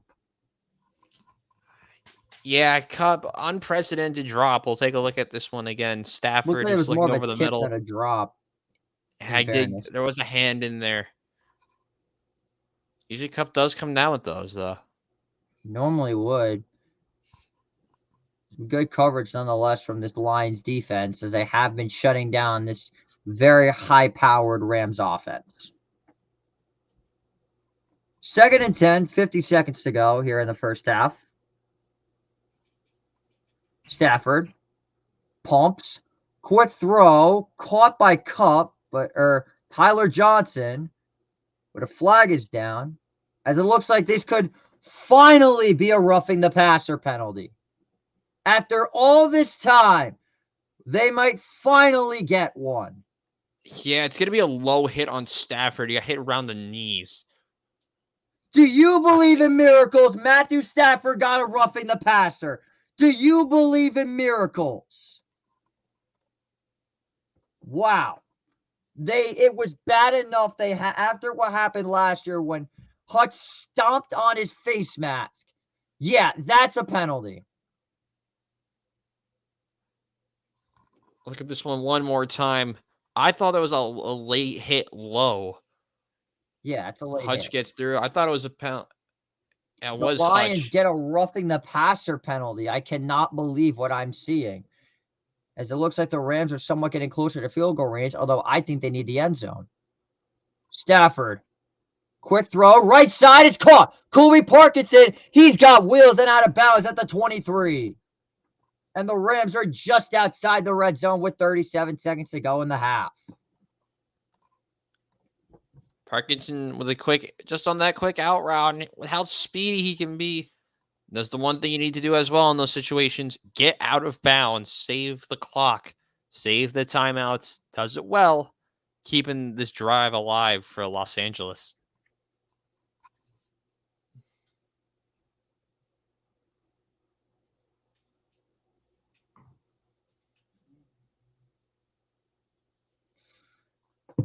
Two seconds on the play clock. Stafford looking, sheds a sack, pitches it to Kyron Williams, and he picks up just about 9 yards, about 7 to 8 yards, as McVay will call his second timeout with 28 seconds to go. Yeah, Rams are going to get away with a hold on the left side. But Kyron Williams able to make that second effort. Right, tries to shed that one tackler. Yeah, Hutch got unlucky. He got held by that third string left tackle. Smart call with the timeout as well. So 28 seconds.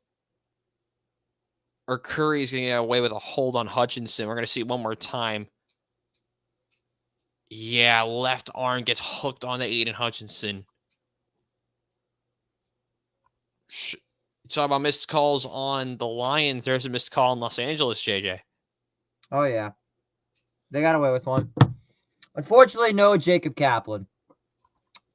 He will not be available today. No, sadly not. I will get my second guy right now. I will get my second guy on the line. 2nd and 2. Stafford, quick throw, left side, caught. Cooper Kupp inside the 10. Or sorry, definitely not inside the 10, at the 13.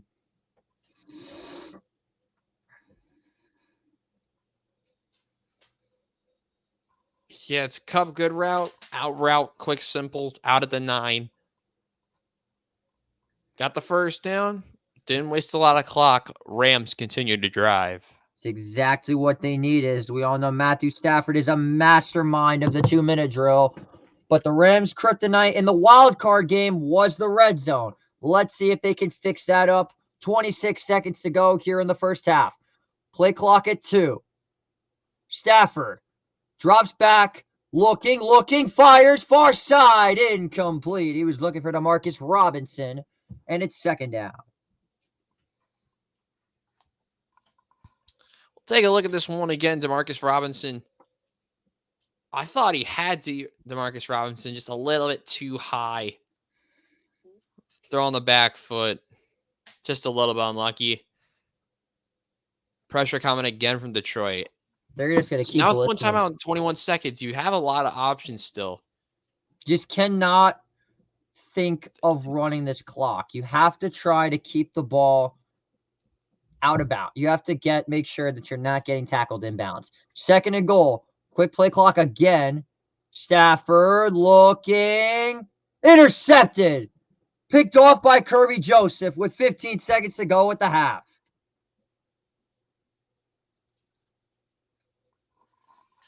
Take a look here. You don't see that very often from Stafford. Kirby Joseph, that's a poor ball from Stafford. It's a back foot throw. Surprised he didn't try to roll out and just get away with it, but man, how big of a difference does that play make for the end of this half? And there, ladies and gentlemen, is the first turnover of the contest. It's a poor ball from Stafford. Kirby Joseph, they're looking for Johnson over the middle, but Kirby Joseph, the experienced safety, yeah, he knows what he's doing. Jumps the route, says, "Thank you very much," and it's a touchback as well. Underthrew it by just a little bit. You don't see that very often from Staff. It is what it is.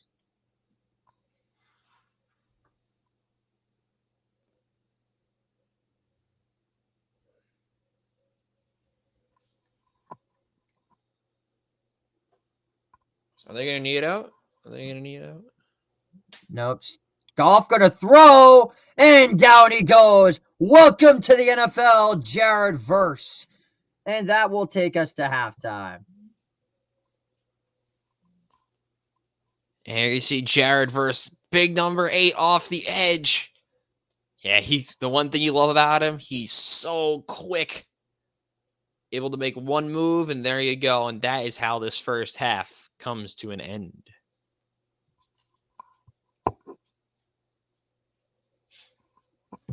Well, that's a bit unfortunate, but it is what it is. As we now go to halftime, Basil, it's all you. I am going to go take a restroom visit. Ladies and gentlemen, those watching the stream, welcome to the Empire Sports Media Halftime Report. Robbie Basel here. Live from my dorm room in New Rochelle. JJ live from, I actually don't know where he is, but here we go. A very interesting first half. Detroit leading the Los Angeles Rams. Saw that miscue at the end of the half with Matthew Stafford. 30 minutes down, 30 minutes to go in Detroit. Score is, of course, as you see in the bottom over here, down there, is 10-3. But a lot has happened in the NFL world today. And we talked about some games in the opening segment, but let's talk about some games in the middle segment of the day, because we already talked about Buffalo. We already talked about some of the big results with Dallas. Let's talk about some of the middle of the road games. And you talk about Seattle getting it done against the Denver Broncos, led by a late rally from Kenneth Walker III. He made some big time runs, and there you go. Big reason why they won today. 20 for 103 in his touchdown. Geno Smith, not a good game. And you saw the debut from Bo Nix. He was not that great either, as the Broncos fall short to the Seattle Seahawks.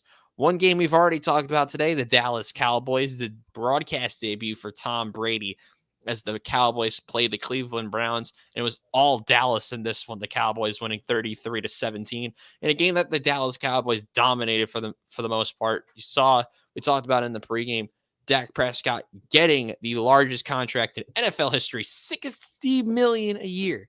So Dallas were able to pay both CeeDee Lamb and Dak Prescott. One team that has not been able to pay their two main players is the Cincinnati Bengals. They took on New England in the 1 o'clock slate, and it was a struggle from Joe Burrow and the Bengals offense. Jamar Chase did play. T. Higgins was out, and the Bengals did not look very good on offense. They struggled against the New England Patriots. Final score 16-10. Other games you focused on today, the Buffalo Bills defeat the Arizona Cardinals. Pittsburgh, in the battle of the defenses, went out and beat the Atlanta Falcons. We talked about Caleb Williams earlier, under 100 passing yards for him. And the Bears had under 150 total offensive yards. But regardless, were able to come out on top. They defeated the Tennessee Titans 24-17. Well, couple more results. The Texans over the Colts. Dolphins come back against the Jags. Panthers get destroyed by the Saints. We already talked about the New York Giants. We'll talk about the Jets momentarily. You had the Minnesota Vikings defeat the New York Giants 28-6. You had the Tampa Bay Buccaneers come about with the big win over the Washington Commanders. So those are just some of the games that we are going to be watching out for, but we are watching so far Detroit and Los Angeles. We're going to take a 1-minute break for me. You are listening to the Halftime Empire Sports Media Halftime Report.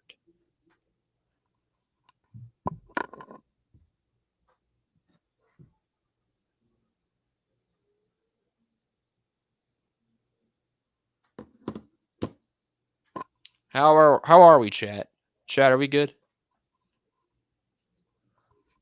an hour 40 into the stream. Still probably got about 2 hours left in us.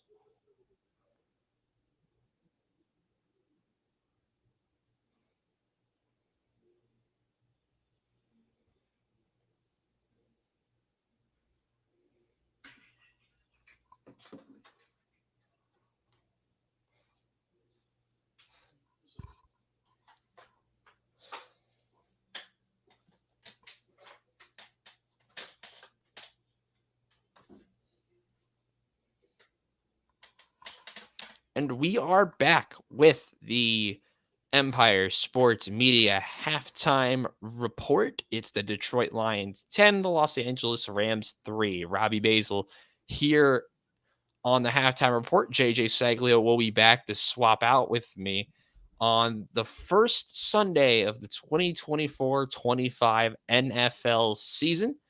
It's been a doozy, and we talked about all of the hot main stories of the day. And when JJ comes back, we'll preview for you Jets 49ers and what to watch out for in this second half. But late field goals, a lot of drama. You had the Giants get dismantled earlier, which was, I thought, kind of funny. You saw a return for Stephon Diggs asking you, can you Diggs that? That was terrible. You saw the steel curtains of the Pittsburgh Steelers. You saw Gerard Mayo's first win as a head coach. You saw a lot of big time positives today in the NFL world, and well, you're seeing another one of them as we continue to wait for this one to come back with Detroit against Los Angeles on Sunday Night Football. And I don't know if JJ wants to talk about Notre Dame against. Should I ask JJ to talk about Notre Dame against Northern Illinois? Should I do that, chat? Should I do it? Hold on, let me pull up the stream real quick. I want to see if you guys want me to pull up the stream. Pull it up.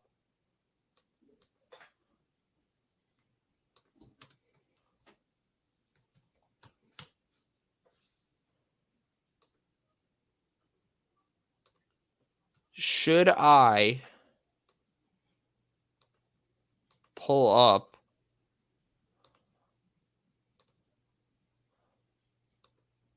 I can't load it. It's not loading.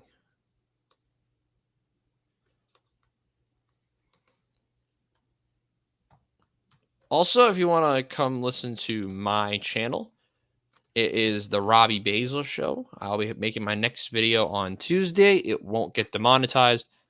Well, it shouldn't get demonetized, but here we are.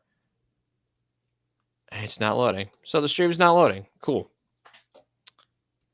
As we got about 7 minutes till we come, not even, until we come back. Got a couple people watching the stream. Shout out to all you guys who tune into these streams. It is greatly appreciated. And make sure to check out the links in the description. Would be greatly appreciated as well. Check out all the other content Empire Sports Media does, from the J&J show to everything else that they do.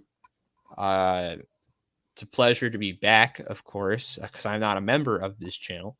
But you can check out the for my show, the Robbie Basel Show, in the description. I would appreciate a subscription to my channel. I'm trying to hit 50 subscribers. I know I've posted 119 videos and episodes of my channel, and I only have 26 subscribers. So if you could hit the subscribe button for my channel, you will get a shout out in my next video, which should be on Tuesday. Yeah. As we continue to wait for JJ, I don't know where he is. Okay, chat. This is what I'm waiting for. All right. Football can wait. I need to get more water. I have to have JJ come back before I can get my water, because I'm like out of water in my Brita filter, which you hate to see. But we'll quickly talk about Caleb Williams again. 14 of 29, 93 yards.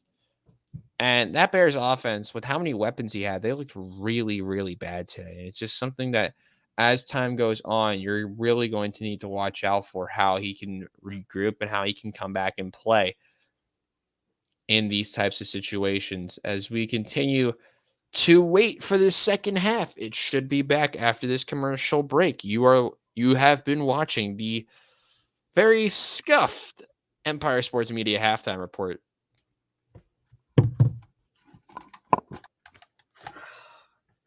Is he back? Yes, I am.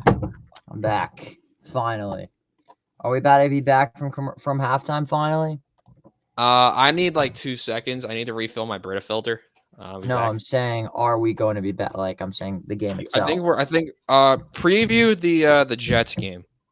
No, I was I'm waiting for you saying to do that. the actual live. No. Yeah, we're one break away. When we come back, we beautiful. should be in the second. I think we're going to the second. Beautiful. So the You game took that I want to forever, talk by about, the way. I take some of the longest restroom visits of all time.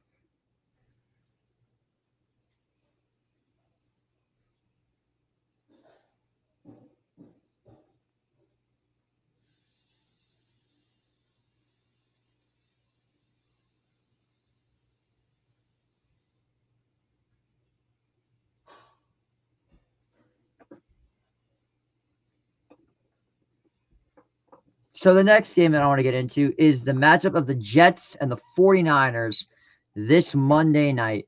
It's going to be tomorrow night, actually. It's going to be a hell of a game. I got water. Let's go. I am highly looking forward to this game. I fully expect the 49ers to win, but I think that the Jets are going to put up a pretty decent fight. You're right, and I'm expecting the same, even though I'm a fan of the of my New York Jets. At the end of the day, the question's going to be, how is this offensive line going to hold up? How is Aaron Rodgers going to hold up?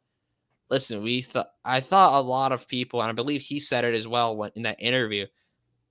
Is he going to go out like that on a torn Achilles? And so we don't know how much longer Aaron Rodgers is going to be here. And I think for the Jets' sake, it's only right for them to get off to a better start with Aaron Rodgers in week 1. But I just don't think they do it. I think San Francisco's offense won't be stopped. And I have them winning this one 27-17 over the Jets. Interesting result. I have it 31-17 49ers. I had the Niners win. I said the Niners win.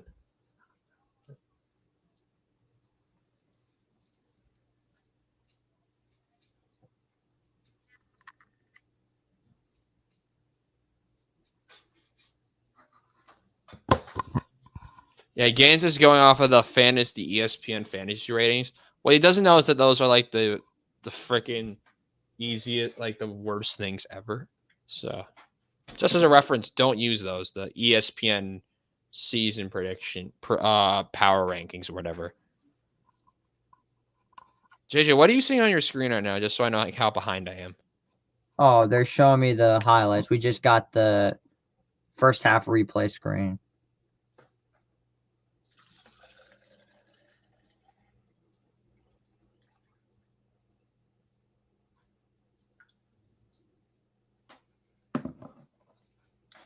See, I'm still in highlights.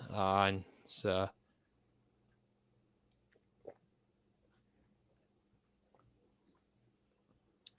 we get the view of Detroit as we get ready for the start of the second half to lead everyone through the rest of this game. Here is JJ Seglio.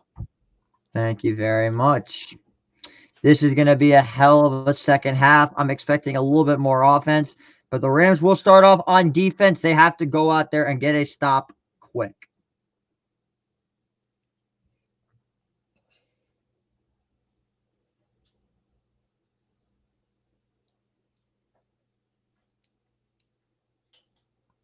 Apologize. I had to get a couple of promotion out. And here's the kick from Ethan Evans, and we are finally back underway. And this will be a touchback because, of course, it's a touchback. So that was a frustrating end to the half if you're a Rams fan, and a perfect way to end the half if you're a Lions fan. Robbie, what do you think needs to happen for the Rams offense here in the second half? I mean, you were focusing on the run game, but I loved him when Matt Stafford was getting the ball out of his hands quickly and able to make plays. Cooper Kupp and Nakua both were in the quick passing, are both very, very solid. Demarcus Robinson making plays as well. When Stafford holds onto the ball too long, that's when errors occur. But when Stafford's able to get the ball out fast, that's the difference. And I think if he gets the ball out quicker on those quick out routes, quick corner routes, that is where I think the Rams are going to continue to be dangerous. David Montgomery picks up 3 on the first play from the second half.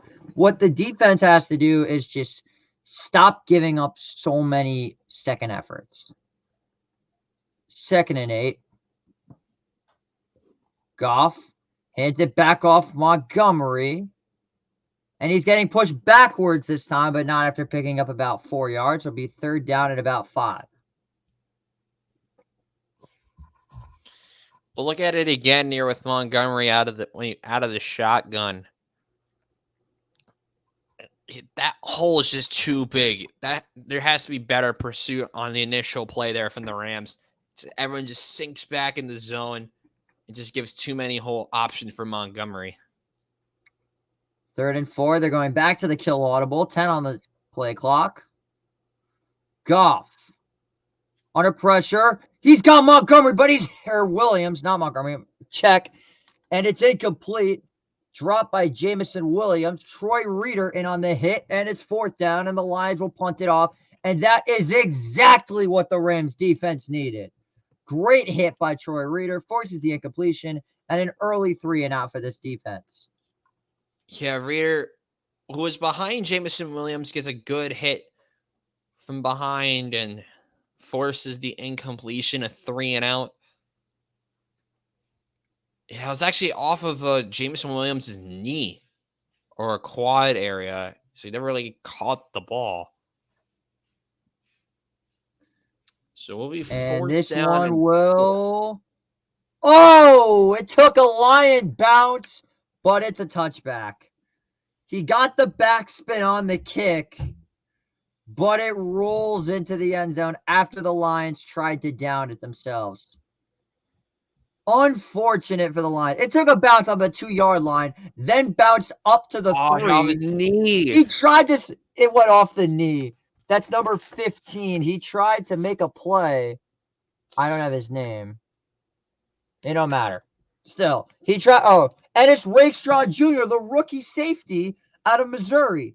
Tried to make a great play, but it just off the knee and into the end zone. But still, that is exactly what this Rams defense needed. Now let's see how they can go out there and get a big score on offense. And Puka Nacua will not return tonight with the knee injury. Great. JJ, Wonderful. go on pause again, so you're not an eternity ahead of me again. If you can. Here, I'll pause. When you get back to the game, pause and I'll let you know when I come back. All right.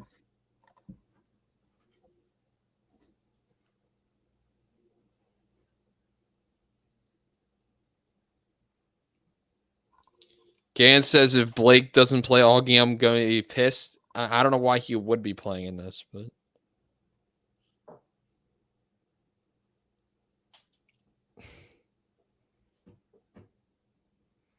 Gans wants to trade Terry McLaurin. I will acquire Terry McLaurin. Would not I'll trade him for Gabe Davis.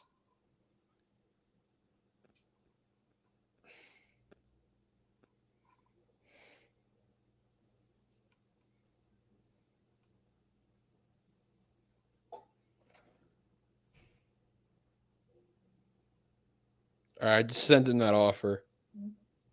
That'll be interesting. Gotta get the trade talk started somehow, you know. One of my favorite chants in football. I mean, they feel like who all day like who all squad like who takes me back to the youth days.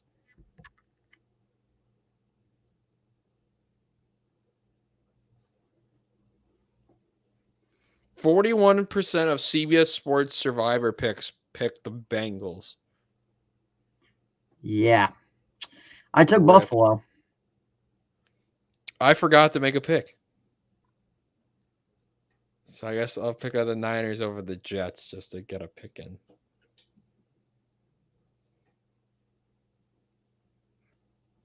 doesn't make games.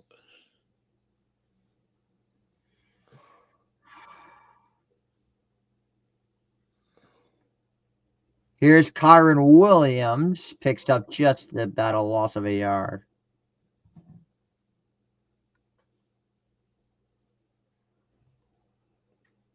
Oh, I forgot Tottenham plays Arsenal next week. Oh, Jesus. Should I stream that game next Sunday? Yes. I don't got like graphics and all that, so I might not. Honestly. Should JJ join me on stream? Let me. I know Oh, there is nothing the about tool. Arsenal or Tottenham, so no. It's fair enough. He also doesn't want to wake up at 8:30 in the morning for this game. Yeah. There goes Nakua on the cart. Rip. Second 11. Stafford, quick throw. He's got Tyler Johnson, but picks up just about a yard and a half. There's really nothing the Rams can do. Their entire offense is getting injured in this game. Yeah, I mean, Hutchinson just blows past everybody. He nearly hit Stafford again, but he stopped himself this time. 3rd and 10 coming up for LA. 4-man rush. Stafford fires, almost intercepted, but it's deflected by Brian Branch. And the Rams will have to punt it again. There is no one to throw to on this offense as the Lions get another stop. yeah, well, look at this again. Good coverage all over.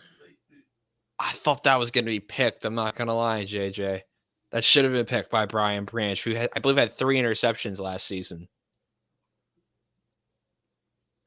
And now Steve Avila's been ruled out for the game. So the Rams are now down 3 offensive linemen.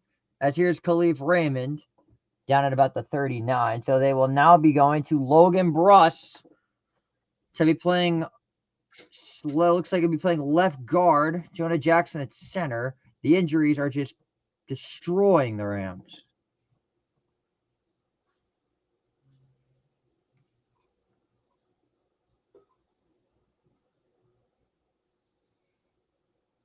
Sorry, no, not Logan Bruss. They're down to Bo Limmer will be playing center. Jonah Jackson's back at left guard.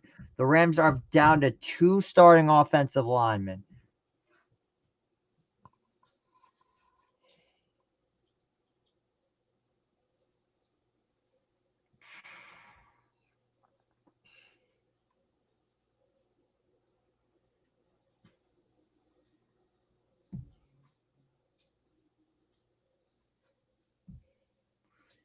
First and 10 coming up for the Lions. Goff. There's Montgomery. Picks up 5.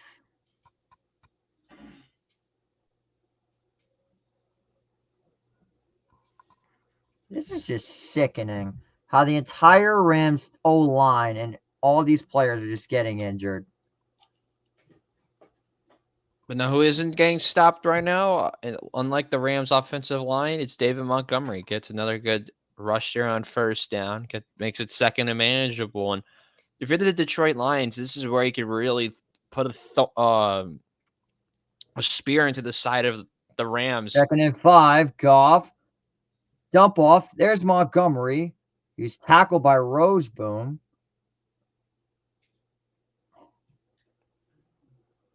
So like I said, this drive is one where you can really see the Lions put a spear into the side of Los Angeles. This is your chance. It's going to be 3rd and 3-ish or whatever 3rd down it is.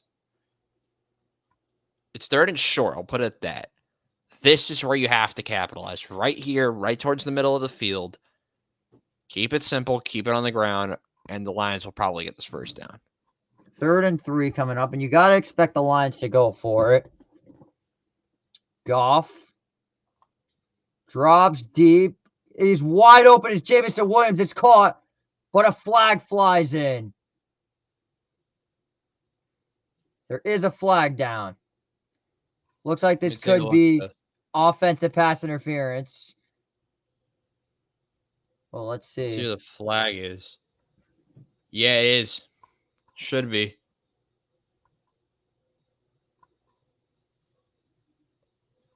Because if it's not on Jamison Williams, this will result in a touchdown. It is. So the Lions now go up 17-3. A big Oh, is strike it? from Goff to Will. Yeah. What's the penalty? Let me see what the penalty is. Legal contact. Williams got the afterburners up. Wow. Yeah. But we play the sound effects. Wow. Come on. I forgot. My fault. I forgot. There it is. Wow, he destroyed Tre'Davious White, who was in coverage there, and Jamison Williams walks in for the tutty. I thought that was offensive pass interference. We're both thinking the same thing. I didn't really see the contact there from Tre'Davious White. I said the Lions need to capitalize, And they did. and there you go. PAT is good. It is now okay. The Detroit Lions starting to pour it on. It's Goff to Williams. Lions by 14. You are watching Empire Sports Media's Game of the Week. Getting the hang of it. Come on. You're getting better.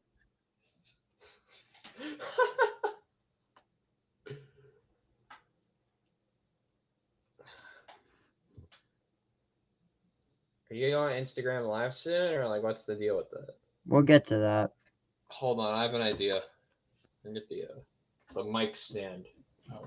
The crappy mic stand. So I can have my numbers in front of me.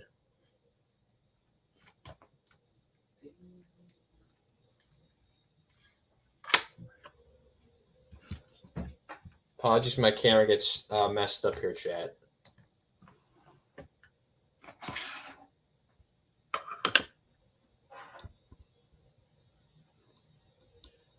Just fixing the mic.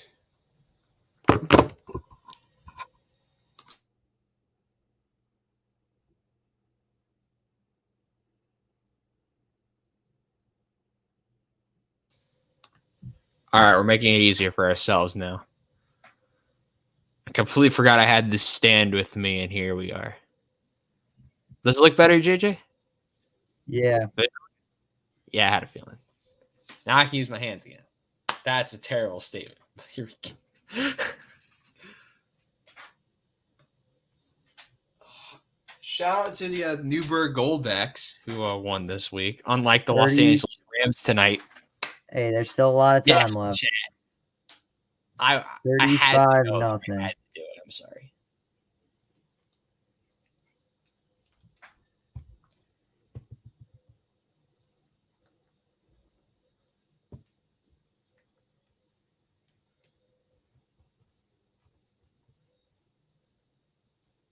Can you pause your game so you can time it up with mine, please?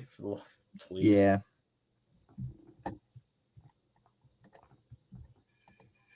And I'll let you know when I come back.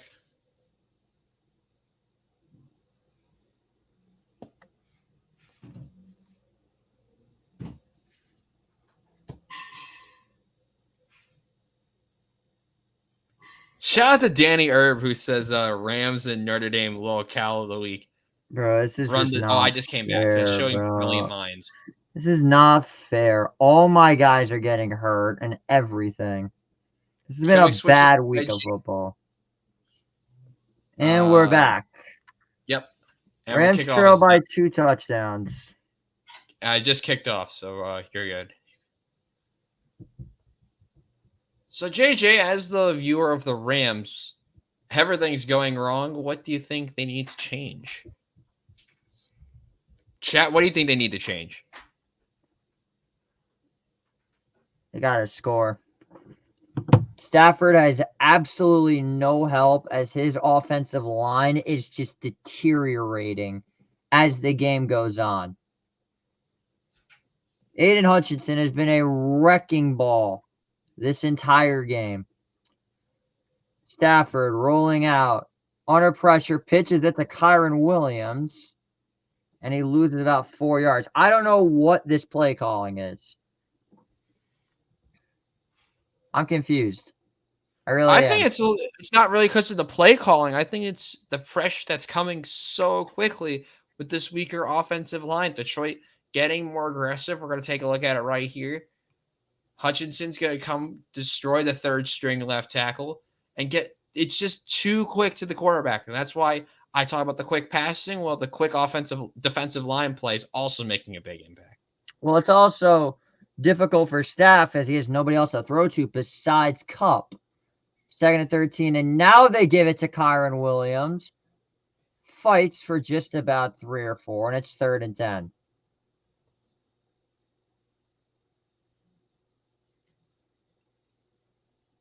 Is there a way for I could go on IG Live with the stream as well, or is that only anything you can do? Yeah, you could just hook your Instagram to it. To what? You can legit just... I've never done it before, so... I'll explain when we go to commercial. Okay. 3rd and 10 coming up. So I will go on IG Live to get more viewers into this stream.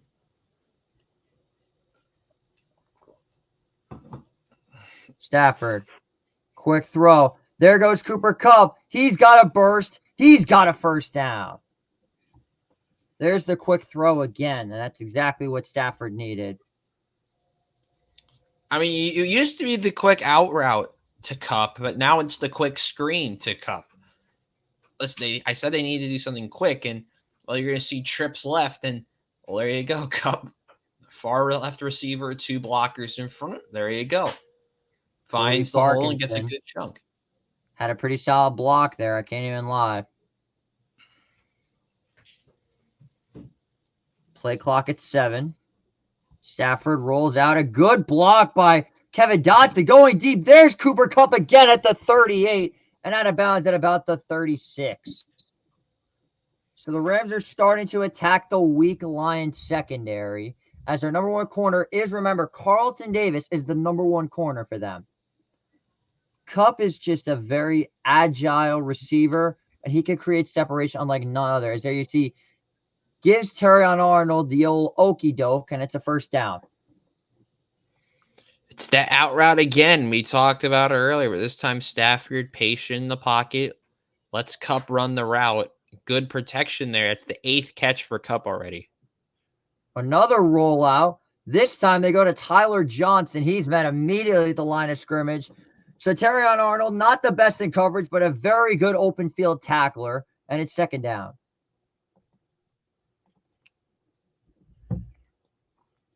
Terrion Arnold, you said it. I mean, he's good in the terms of in the tackling department. That's mainly why the Lions drafted him. The way he can impact the game is different than most corners because you like corners more for their ability in coverage rather than their tackling at times. But big situation up here for the Rams. Can they come out here and get more points on 2nd and 10? And they finally give it to Kyron Williams. Picks up just about 6 yards. And it's 3rd and short. They make it 3rd and manageable, and that's what you kind of needed. You're seeing the linebackers of the Detroit Lions and Saloni and Campbell get a little bit more tired. This is where you need to start getting something to get going. Got to capitalize see Kyron here. Williams. You guys probably need to see some other players in the run game. This is where you do it. This is where you emphasize the run. 3rd and 4. They put 8 on the box. Kyron Williams, not even close. Alex Anzalone and Jack Campbell. There you see that linebacker duo again, and it's 4th down. I guess I was wrong. They didn't look tired at all. They get quickly to Kyron Williams. So now it's 4th down. I think they have to go for it. They don't go for it. 4th and 3, and this crowd is just absolutely going bananas. These crazy Lions fans on their feet here. They were waving the 3rd down thing, which is a little bit strange. They're just trying to make some noise. 4th and 3. Play clock at 5. It seems like they're not going to be getting in with a hard count. 4th and 3. Stafford fires. Caught! It's DeMarcus Robinson, and he's down at the 15. It's a quick fire to DeMarcus Robinson, and that's the type of play you need on 4th down. Lions secondary sloughs in coverage. If that even makes sense in a sentence.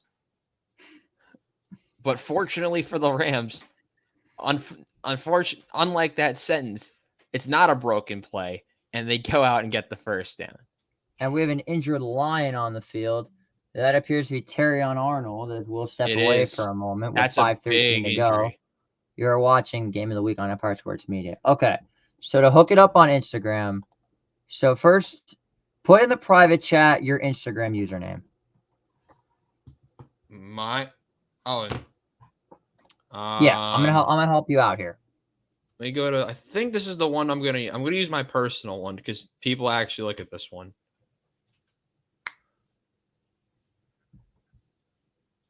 And so what do I have to do? Do you have an Instagram professional account? I do. Okay, perfect. So just send me. Okay. So what you're going to do is you're going to go to Instagram on your computer or whatever device you have. I got my phone. Is that cool?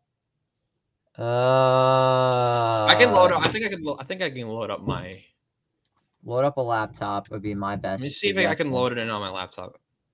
There. So what you're going to do now is log into. Actually, wait, hang on. Shit. You'll have to hang on a second. Did I forget my password? Here's what you could do. What you could do is go to so there's going to be a stream key once you load up your Instagram. You'll go to create and you'll hit live video.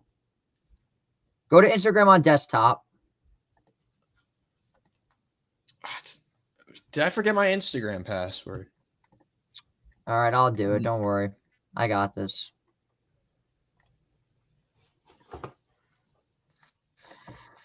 Frustrating for sure, but I mean, we're going to just get to see what happens. I'm impressed that I've been able to stay unbiased for this long. I'll tell you, this is incredibly difficult.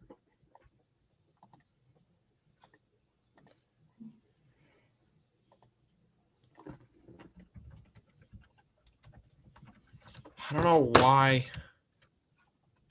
Don't worry, I got it.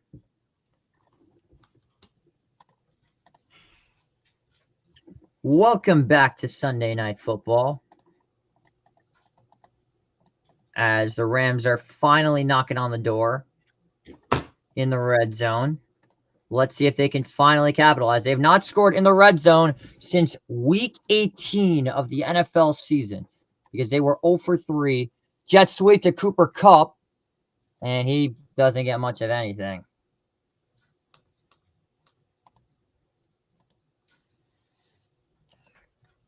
Terrion Arnold got up off his own power. He's back on the sideline, so that's good news for the Lions.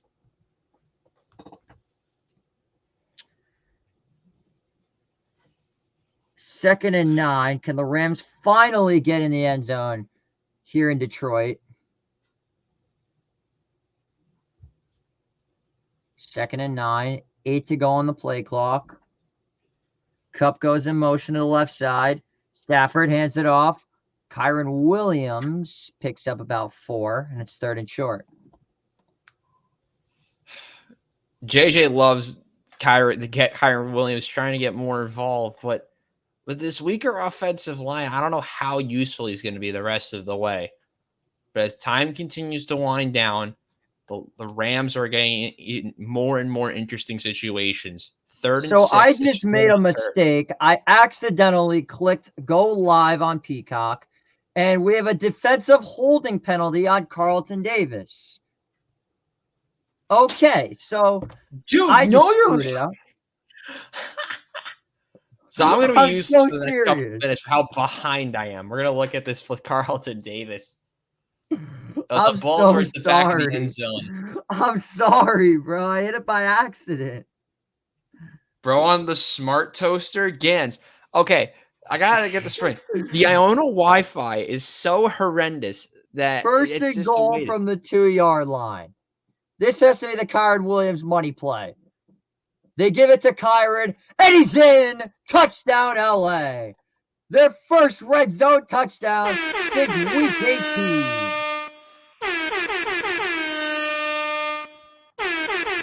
Finally.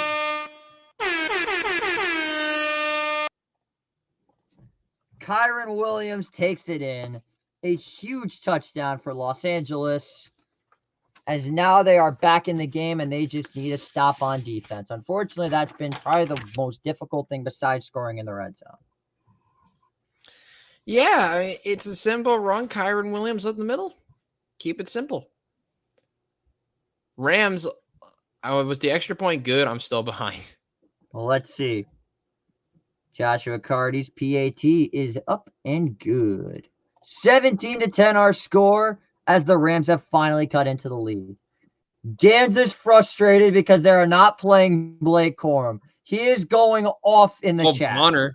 Bonner's got a bold take. Bonner, write your cold take in the chat. Write your cold take in the chat.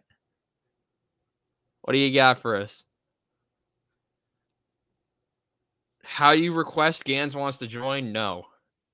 Sorry, Gans. Let us in. Dude, you had a chance to join in when JJ was needing people to help commentate this game. But I had to get DM with an hour before it started to do this game. Cup going to get 120 plus receptions and 1,300 plus receiving yards. What do you think about that one, JJ? I like it. Can you pause so I can move forward, get my game to be in line again? Gans told me we were I was incredibly behind. No, so Gans, I know. Okay, let me explain. The signal on my TV is so delayed. It's just the way it is. Let me try to reset it.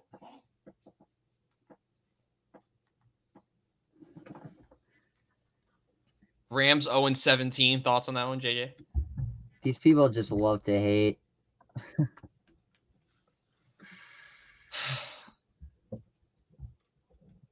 It's buffering like crazy. That's why. Oh. Yikes. Thoughts on the Vikings defense? I love the Vikings defense. I mean, they looked really good. Granted, they played the Giants. But the pressure they were able to cause up front, the new guys all around the team looked great. They're able to cause so many problems for Daniel Jones and company, and we're about, I'd say, 40% of the reason they won because Sam Darnold looked really good. But would you agree with that, JJ? What? About Darnold? Yeah. Goody. What's good, Goody? Darnold Goody's played like also on the. I know we're watching the Rams, but thoughts on the Vikings defense? You played Daniel Dumpster Fire. You played Danny Dumpster. That does not count. I try to give you all hype, but apparently I don't get it. Sam Darnold gets the hype. Danny Dumpster does not. He's chat. Okay, how bad is it that I have to remake the password for my Instagram? Bad. Doesn't matter. We can't stream on 3 platforms anyway, so we're good.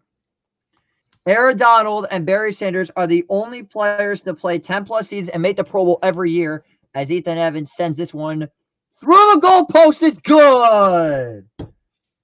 Sound effect deserves to be played for that one. Nah, I can't. I can't do that.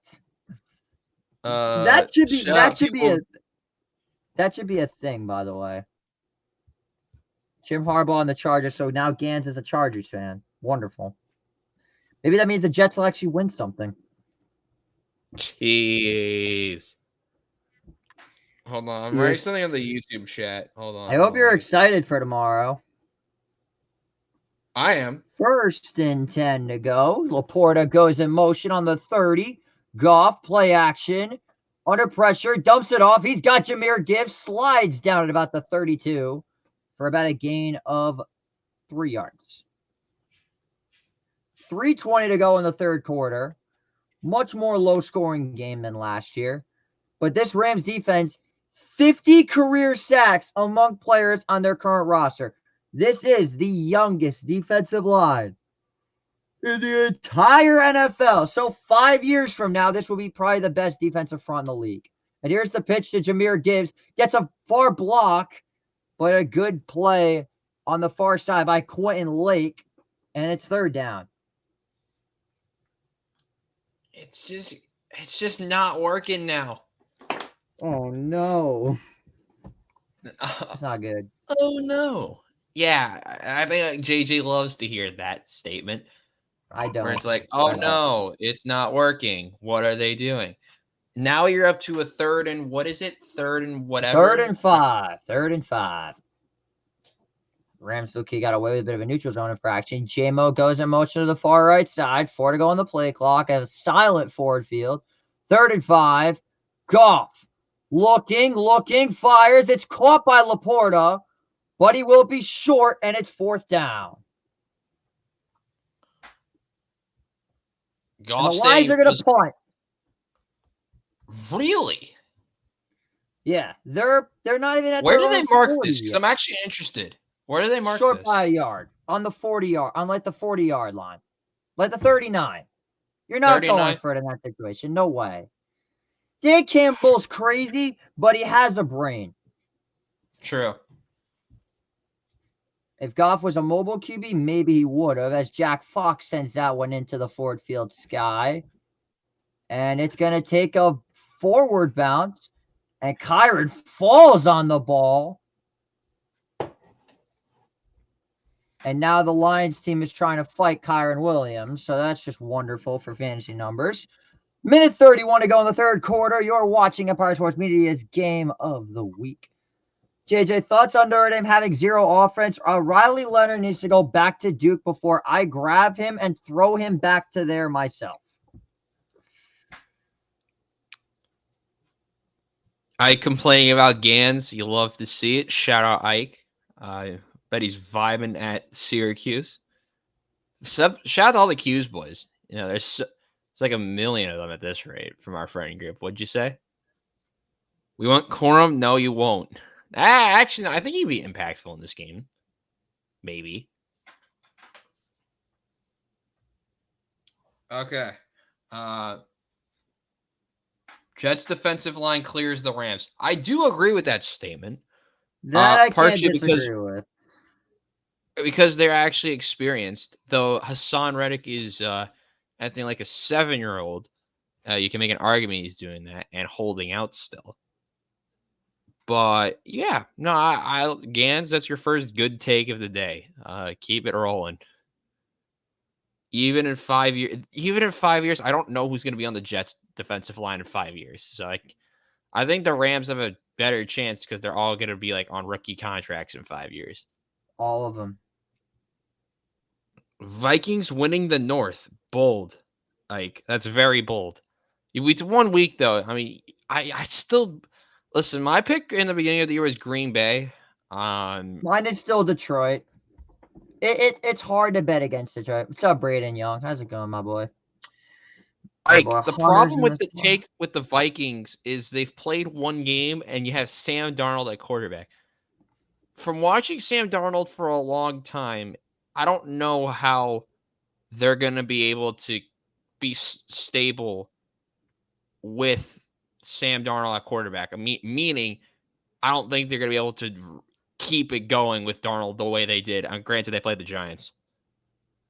So it's like you can't really say a lot about this game. I mean, yes, the Vikings defense and offense look great, but they're playing the Giants. Nebraska going to be 7-0. Go, JJ, who's your friend? My friend and broadcast partner for today is ESPN's Robbie Basel at Iona College. Nebraska are going to be 7-0 going to the OSU game. I hope so, and I hope they beat OSU. What's going on, Creedon? How's your day going, man? I know I'm pissed off about the Irish, but we'll get over it. 1st and 10 here. Big drive. Minute 31 to go. Shit, that's why I be falling asleep. I didn't fall asleep once. You motherfuckers are trying to screw with me. 1st and 10, and Kyrie's blown up in the backfield.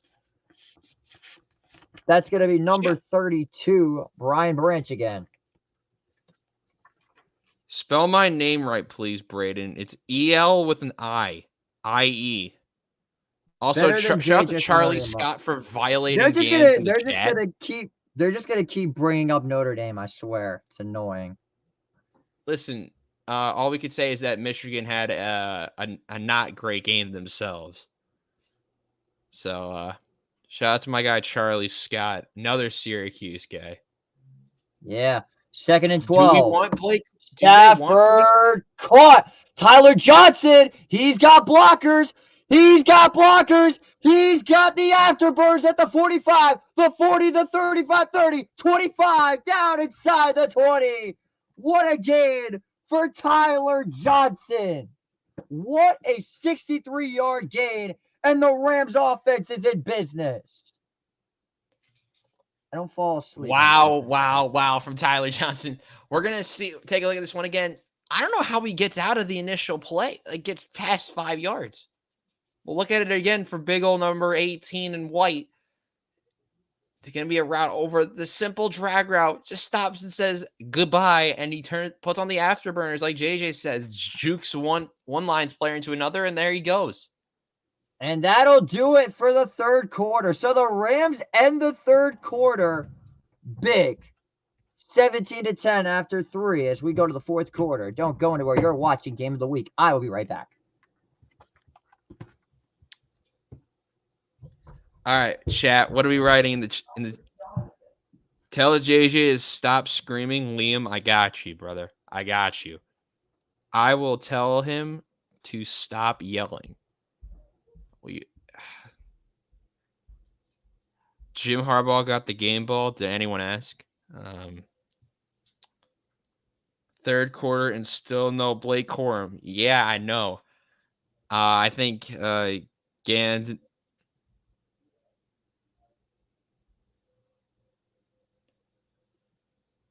Gans, I got you. So I am actually. So Braden, mine's a little bit different. So I am actually with ESPN, but so with the smaller schools, you do it through the school. So you don't do it through like the actual brand, if that makes sense. So you eventually I'll get contracted through schools, and that's how people broadcast teams. Because my school in the MAC, no one does anything that like, no one's actually like that good. Yeah, I know. So I'm in school, but I get to like broadcast games every week. It's actually a lot of fun. Steven, what's good, bro? Is JJ gonna get drafted? No. No, the answer is no, chat. JJ will not get drafted. Can we get an RIP to JJ's career? I don't know why it stopped. Is JJ gonna get drafted to the NFL? No. Hell no. CFL? Probably not. I'll go play in the Australian Football League. No, I'm gonna go play in the USFL. JJ can't even catch a ball. Love that comment. Yes, I can. I have some of the better hands on the team, and I'm a defensive lineman. I have some of the better Arena hands. Football League. Chat, do we think JJ will make Arena Football League? Yo, I would love to play Arena Football. That would be awesome. I love the Arena Football League. It's great. I cannot believe they had their championship at American Dream Mall. Are you guys at the same house? No, I'm in my dorm room. And I'm in my dorm. First and 10. JJ's at big drive. Stafford, quick throw. He's got Cooper Kupp at the 19, and he's got him, or the 18, and he's got about 4 yards. I don't know why I got so excited. Because the fourth quarter, the chat did say stop yelling. So just a fun fact. Damn it, what I do. Why are we lying? Lying about what? I love Arena Football, and I can catch when I have gloves on. When I don't have gloves on, I have stone hands. I heard JJ's from Robbie's house. No, we live in real life. An hour away, basically. No, at least. Maybe from now, we're like an hour away. Maybe. 2nd and 5, 14-20. We're getting off topic here with this. Yes, I got you. We'll do it at the commercial. 2 seconds. Stafford, play action. Looking, goes the left side. Incomplete, but a flag is down. It's going to be pass interference on Terrion Arnold. Yeah, we'll take a look at this one. Stafford being patient. Oh, it's a lot of grabbing from Terrion Arnold. That's poor. Yeah, he celebrates, does all that, but yeah, it's a penalty. This would be the time for Blake Corum. I would say that. This is the time for Blake Corum. So here's my standpoint on this play. Granted, Demarcus Robinson did get a little bit of grabbing on him. I will say that. However, Terrion Arnold pushes his hand away. There is the pass interference, is when he swats the hand away. I agree. Too much grabbing, and now let's see what they do. Single back formation here, power eye. First and goal on the 1. Tyler Johnson goes in motion. Stafford, Kyron Williams, he will not get in, but they're going to do the same play again. So just be prepared for it. They're going to run the same play again. This should be Blake Corum, by the way. This is when I would put Blake Corum in. Nah, just saying. I want those fantasy points. Gans, I am trying to get you Blake Corum, damn it. Give me those fantasy points. Nope, Kyron Williams is still out on the field. All right, fellas. Got to score here. Second and goal. I swear to God, if they post any, I'm not opening up the chat until this drive is over because I don't trust them because one of them is definitely ahead of me. Second and goal. Whittington in motion. They give it to Whittington. He scores. Touchdown, LA. Jordan Whittington on the jet sweep. And we're pretty much all tied up. This is a flag. This is a flag. This is a flag. What? Pause. Oh my God. Yep, there was. Holding on to Curry. Are you kidding me? I thought I was getting played by Gans. Oh my God, of course. Of course. Gans, well done, son. Well, here we are again. Yep. Grabbing in the face mask. That's a hold.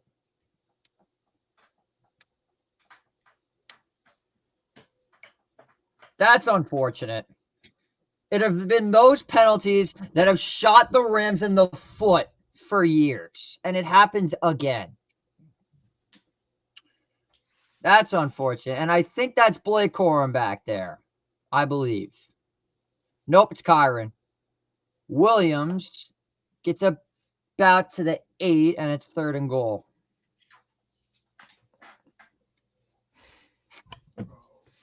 See, that's what happens when you have a third-string left tackle against Hutchinson. That's also why it baffles me why you're running a jet sweep on the 1. I mean, run it up the gut. You're not going to get stuffed 4 times. A little bit blasphemous to me. I can't even lie. So third and goal from the 8-yard line.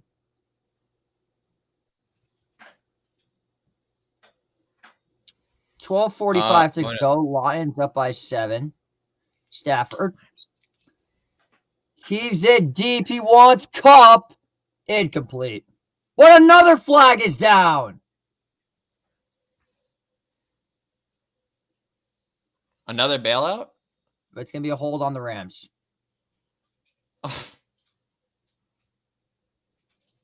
Yep, another hold. I thought Cup might have gone away with OPI there, but it was just a regular duel between the two. And once again, it's on a Curry. JJ, question from the chat. Oh, boy. Why is your fantasy football team so bad? Well, they didn't start using Kyron Williams till the second half. Wait, who said that? Let's see. Which one of them said it? Quorum time. These refs are annoying. I agree. I'm looking at the chat right now. I can't see who actually said it. To be honest, I'm not shocked. It is what it is. See, these are the penalties that have been killing the Rams day in and day out, and it's just become frustrating. So from 26.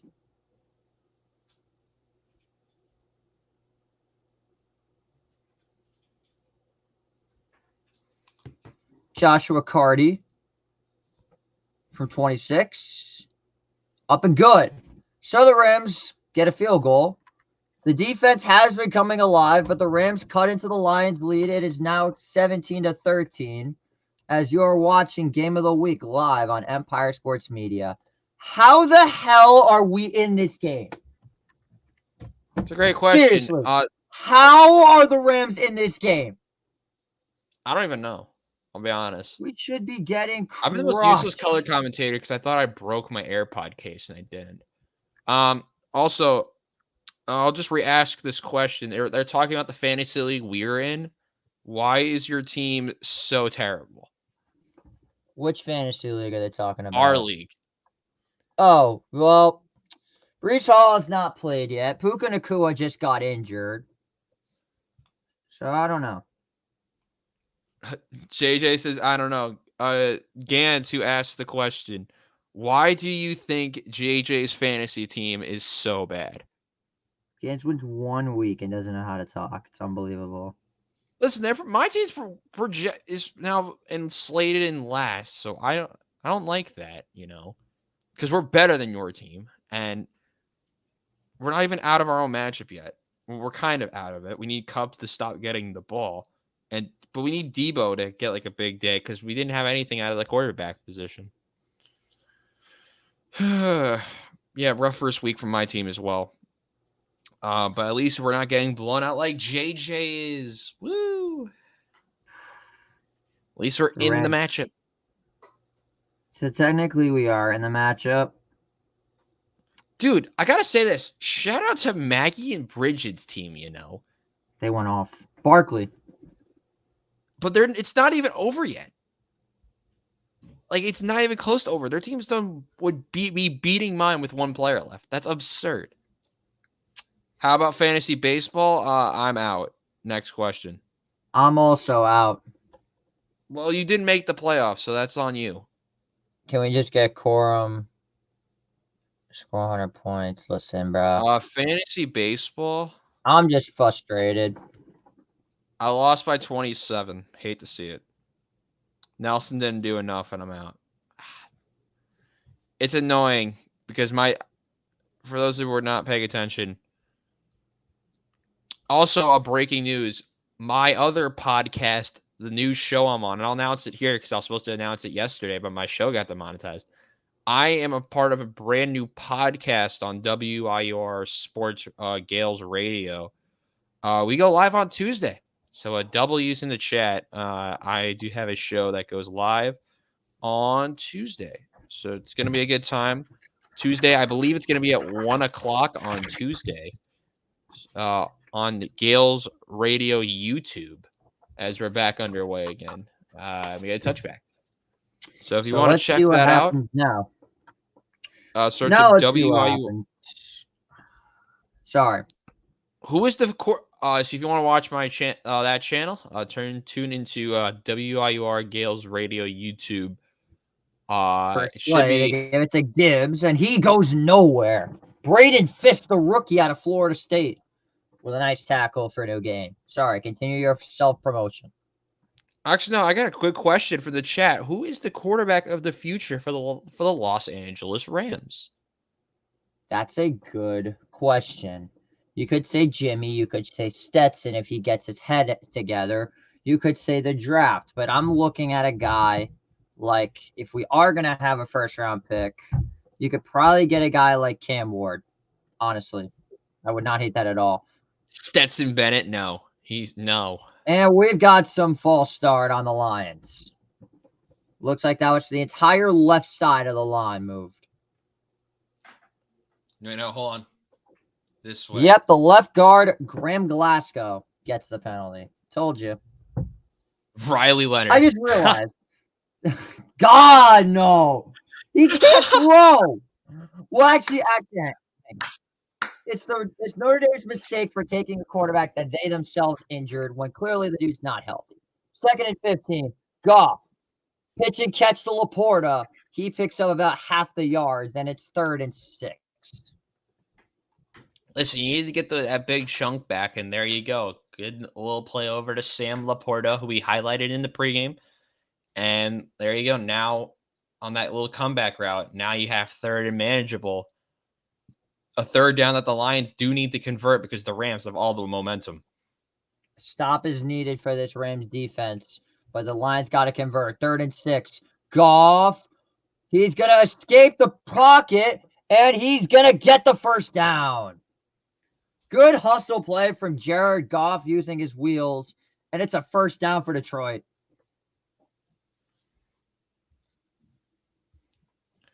Yeah, Goff, something we don't really see with him on the Lions anymore is his ability to extend the play. We saw that a lot in Los Angeles, but then he got hurt with it. But there you go. He did something he needed to do, stepped up in the pocket, didn't rush it, didn't force it, and got the first down. I will say, it looked like Kevin Zeiler got away with a hold. I will say that. Watching the replay. 1st and 10. Play action. Goff fires, caught. There's Jameson Williams. He's got another first down, and the Lions are moving again. Another question for the chat for JJ quickly. Who should the Packers sign at quarterback after the injury to Jordan Love? Well, let's see. I don't know. I think they should stay the course with Malik Willis and just run the ball a lot. Malik Willis has showed flashes of talent. It's just a matter of when. Because the problem is you need a legit timeline for when Jordan Love. I don't even know who the free agent quarterbacks are. They're just going to roll with Malik. Jahmyr Gibbs. He's got 7. Yeah, I think they're just going to roll with Malik. They're not signing Flacco. They're not a chance they sign Flacco. Tannehill would just be like a worse Malik Willis because Tannehill can't move. Ryan Fitzpatrick, he retired. I like the way you're thinking, Mason. I like the way you're thinking. Now we're talking.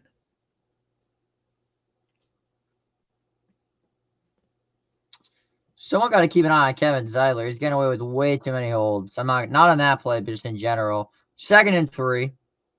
He did that with the Giants. And the Lions moved again. It's another false start. Looks like it's going to be on Glasgow again. Trade for Marcus Mariota. No. No, it's on the center Ragno. It's on the center Frank Ragno. It's very unorthodox. Marcus Mariota is on the IR, Gans. He's out for 4 weeks. No, he thinks it's 2015 again, and he'll just turn it back into Oregon Duck form. JJ, we Martin wanted me to let you know that he is in the chat. Your boy Martin. Very nice. I know who that is. The Lions fan. Very respectful Lions fan. Oh, yeah, Flacco's on the Colts. I forgot Flacco's on the Colts. Intercepted! It's picked off by the Rams! What a play by number 43, John Johnson. And it's LA football with 9:09 to go. What a play. Watch the replay. This is an incredible play. I just saw it. Wow. John Johnson, his second time on the team. And the first time he was here, he was so impactful with the interceptions. We're going to take a look at him here in that safety position. He's just going to jump the route. Does this ball hit the ground? No. Oh, it does. It might. I think he's got it. I think he has it. It does. Let's see. I'm barely, but it does. I had to put my laptop down. Well, let's see. I think you can't overturn that. I don't think you can overturn it. I don't know why the Rams are wasting time. Call a play. Because the referee stopped it, I think.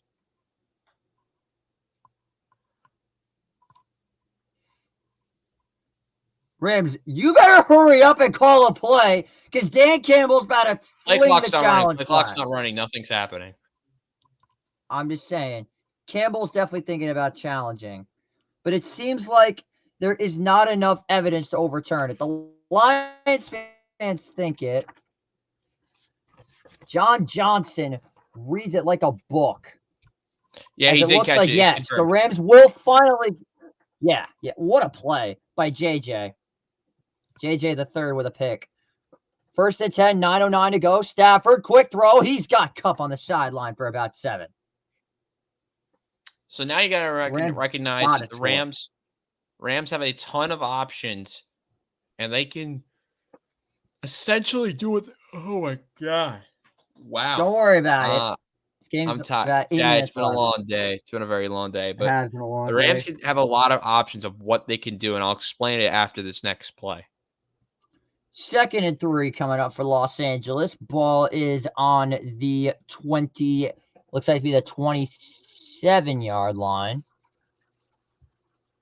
Stafford fires. He's got Parkinson, but he's shoved out of bounds just about a yard short, and it's 3rd and 1. So I'm thinking you got to give it to Kyren Williams on this play. Get a yard absolutely. and move. You definitely do, and you have a lot of options. Or get it to Corum. No. Corum's better on the goal line. That's why I sure thought he could have had the touchdown out of it. But he only needs a yard. Let's see. Nope, No, Corum Kyron's is in the wild. backfield. Fair. Kyren is in the backfield. I know. Have to I give just it to kind of Kyren. disagree with that, Gantz. 3rd and 1. Play clock at 5. Cup goes in motion. Stafford. Complete. 1st down. Tyler Johnson again. The resurgence of Tyler Johnson filling in for Puka Nacua, starting to establish himself to be a little bit like a faster Van Jefferson. Although I'm not sure if that's the greatest comparison. I was just about to say that's Stafford, not very good. Quick throw and a good play by Terrion Arnold. Again, master of the open field tackle, Terrion Arnold, and it's 2nd down after no gain. Yep, there's Stafford unleashing the no-looker. That probably could have been roughing the passer, but got the 1st down, so not going to complain too much.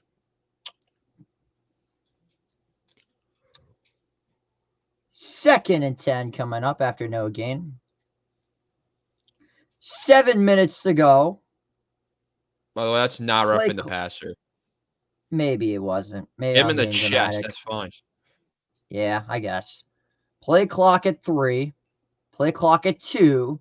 Stafford drops back.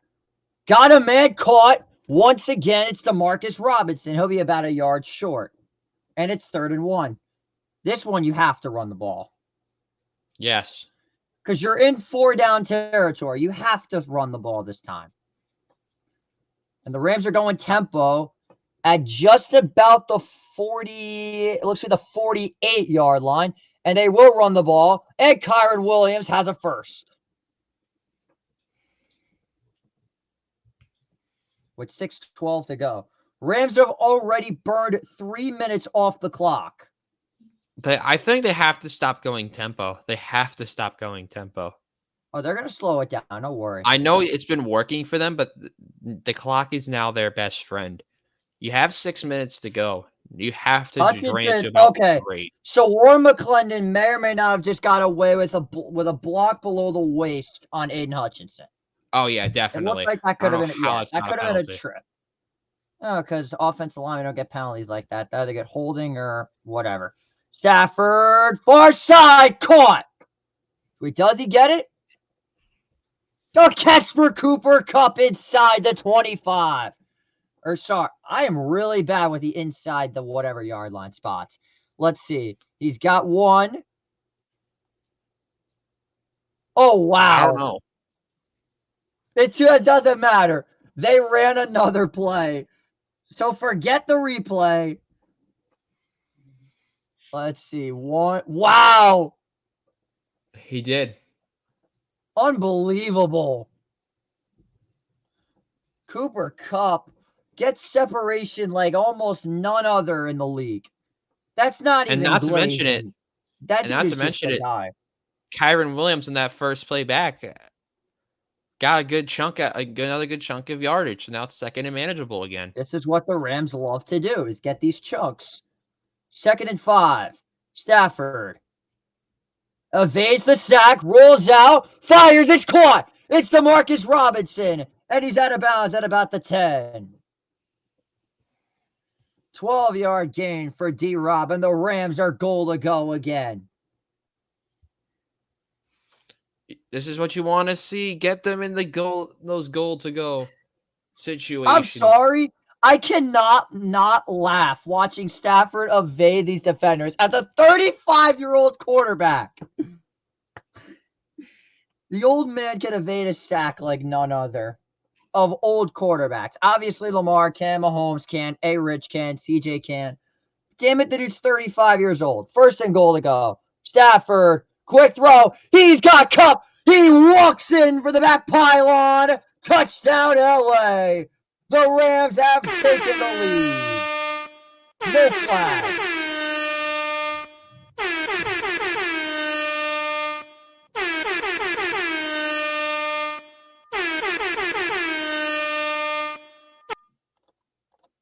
They make it so easy. They make it so They easy. really do. Cup They makes really do make it easy. Cup gets emotion off the line. Let's take a look at it one more time. He's gonna fake right. Hell no, I'm gonna go left. Just takes 3 or 4 steps and boom, ball in his hands. Arnold not able to get there. And just like that, the Rams, for I believe this, did it? No. Did they lead this game already? They led when it was 3-0. 20-17, just about 5.5 minutes to go. You're watching Empire Sports Media's Game of the Week.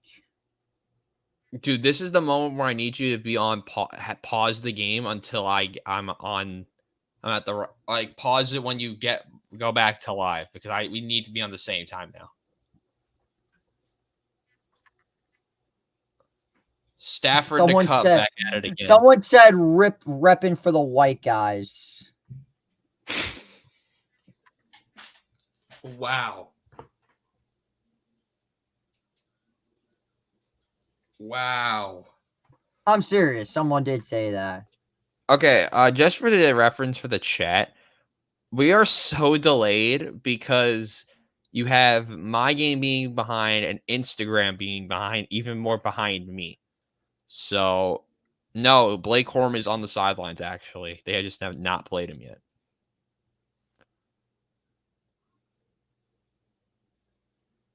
Do be like that sometimes. But yeah, shout out to everyone who's tuning into the stream. We are enjoying ourselves here. Did Corum even suit up? Yeah, Corum's suiting up because of kick returns.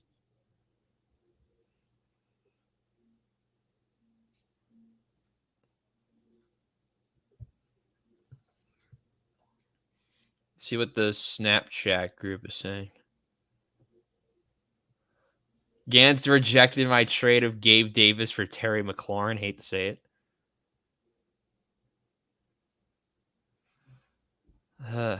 Hey, everyone was saying in the group, Rams will lose this game without Puka Nacua, but maybe not. Oh, by the way, I forgot to mention. You couldn't tell already. Can't even see it. You can't see the jersey? No. Oh, well, hold on, let me raise the camera.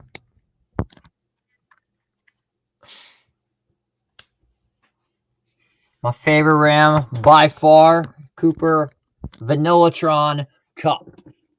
Now I gotta fix the camera. Wonderful. Robbie, read my take. Corum going to be better than Kyron in 3 years. No, they're going to play Kyron. Not a chance. That's if Corum even touched the field. I'm back live. All right, I'm about 5-10 seconds ahead, but that's okay. Martin just said, JJ, I just took a screenshot of your ass. You're finished. JJ's finished. Weird motherfucker. You're funny. The GG's JJ's finished. Just like the Rams might be at the end of this game. But we are back underway, kickoff, and touchback. So, 4.5 minutes to go. You are watching the Rams and the Lions. Here we go. 4.5 minutes to go. St. Brown in motion. Goff. Quick throw. There he is. The All-Pro Amon-Ra St. Brown for a 6-yard gain. Tackle by Kobe Durant. And it's 2nd and short. We haven't said his name a lot in the second half, haven't we? Very surprised that Goff is not utilizing his best target. I would have thought St. Brown would have gone ballistic. Just like the Rams weren't using the running game earlier. Same thing here. They're not using their best weapon. That's the difference. 2nd and 5. Goff under pressure. Hit as he throws. Incomplete. Intended for Montgomery. Kobe Durant off the corner blitz. He's a little banged up. And there's Jared Verse to pick him up. And it's 3rd down.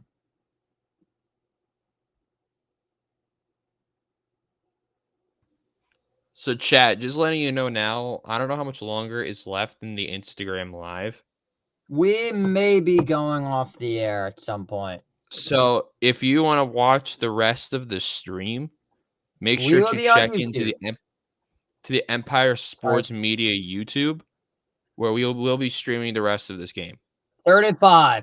Goff. Far side. Intercepted. Oh, no, it's dropped. It's dropped. I thought it was intercepted, but he drops it. They made it seem like it was a fumble, and it's 4th down again. Oh, it was in his hands, but he lost it off the ground. Oh, that's got to sting. How do you drop that? I don't know. But still, what a play by Kobe Durant. That's a big play by Kobe Durant because... Now, Dan Campbell is a good coach, but he's a crazy one. Watch out for the fake punt. 4th and 5. And Jack Fox sends it away into the Ford Field sky. And it's a boomer. Fair caught by Kyron at the 10. So the Rams now control this game. 4:10 to go in the 4th. You're watching Empire Sports Media's game of the week. Rams up by 3. I just saw the punt, so you're going to need to actually pause when we go back to live for real this time. All right, I will. Okay, Chad, this is where you get useful now. What song should I play on my AirPod while I watch the rest of this game to lock in? Because I'm getting very tired. Do we have a recommendation in the chat for a song request? I know you got some geniuses here. Feed Quorum is not a song. No, I am not. We're going to go with not Gans. We're going to go with anyone else got a recommendation? I will play Whatever by Our Lady Peace. What song even is that? I'm actually drawing a blank on what song that is. We Bring the Boom? No. Yeah, no. How about a little bit of some Oasis after they just returned? Shout out Oasis for making a comeback. One of the greatest bands of all time. Made Wonderwall, Champagne Supernova. Super Gremlin? God. Put on the song Don't Look Back in Anger. I heard you say. You know that song? Do you even know who Oasis is? Aren't they going on tour soon? Yeah, they just got back together. Yeah, that's what I'm saying. No, but the joke, and this is this is a story time for the chat. Me and Rome went to actually no, this is not even with Rome. What was I at? Oh my god, this is years ago now. No, I'm not even gonna tell the story because I don't even remember the whole thing. But just get to the Sunday night. Story. Okay, we get demonetized, Mason. Oh, okay. Good so idea. Tell me afterwards, Mason. I like where your head is at. Sunday night football. His idea was. Oh, Gans, that's brilliant. Gans, that's awesome.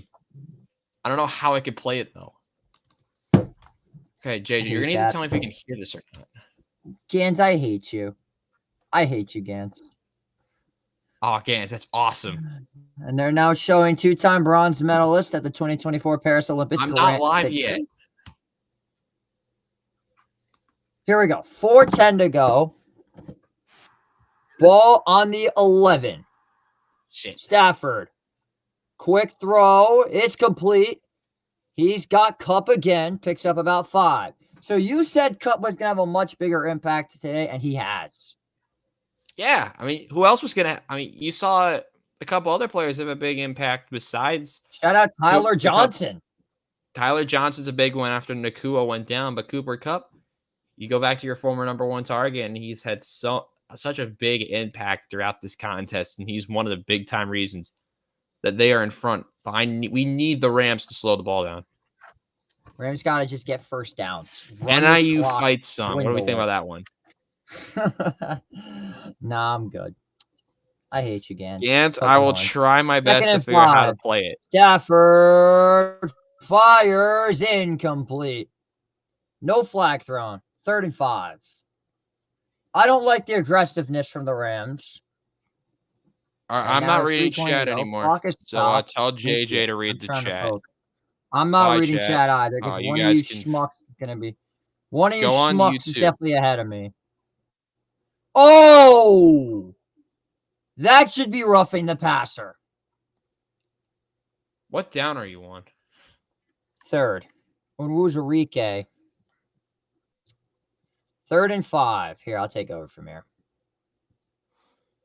3rd and 5. 4-man rush. Stafford pocket collapses. Caught! It's a first down to Marcus Robinson. Wow. Did you even see that play yet? I'm seeing it now. That's why I'm doing my analysis so delayed. We're going to take a look at this one again with the Marcus Robinson. Stafford's going to get hit as he throws a very wobbly ball. They actually got the spot right to it, though, which is even more crazy that they nailed the spot there. Big time first down. And Stafford got drilled again. 2:42 to go. Totally legal hit again. So the last one wasn't. That one was. Last one. Kyron Williams. He goes nowhere. So by the way, the guy Martin said Stafford's selling worse than Dolph Ziggler. Okay, that's just ridiculous. No one, and I mean no one sold like Dolph Ziggler. You obviously know who I'm talking about, Dolph Ziggler. I know who you're talking about. I'm here. Chat. Final question before the chat, because I know it's going to expire soon. Favorite ice cream flavor? Cookies and cream. Next question. I'm a very plain person. Vanilla. So I'm a vanilla person. Vanilla in the chat. Love Vanilla. that. I do not like chocolate things, so that's a very Thank you. Unless it's like chocolate bars, not my thing. I got like crap for that too. As we're taking a look at the game summary with chocolate bars, cookies, and ice cream sandwiches. Those are the only chocolate things I really like in terms of like food products. 2nd and 12 after the Lions burned their first time out. A first down could end this game, but you got to start playing smart. You probably need 2 of them. 2 minimum. 2 minimum. 2nd and 12. Just can't have any unforced errors. 2nd and 12 and a false start. There is an unforced error. He nailed it. He called the chat. He called it. I did. Guess who? Oh, never mind. It's Warren McClendon. I was thinking it was a Curry again. Oh, the dude barely moved. He barely moved. I don't know about that one, boys. 2nd and 17. You just got to get yards.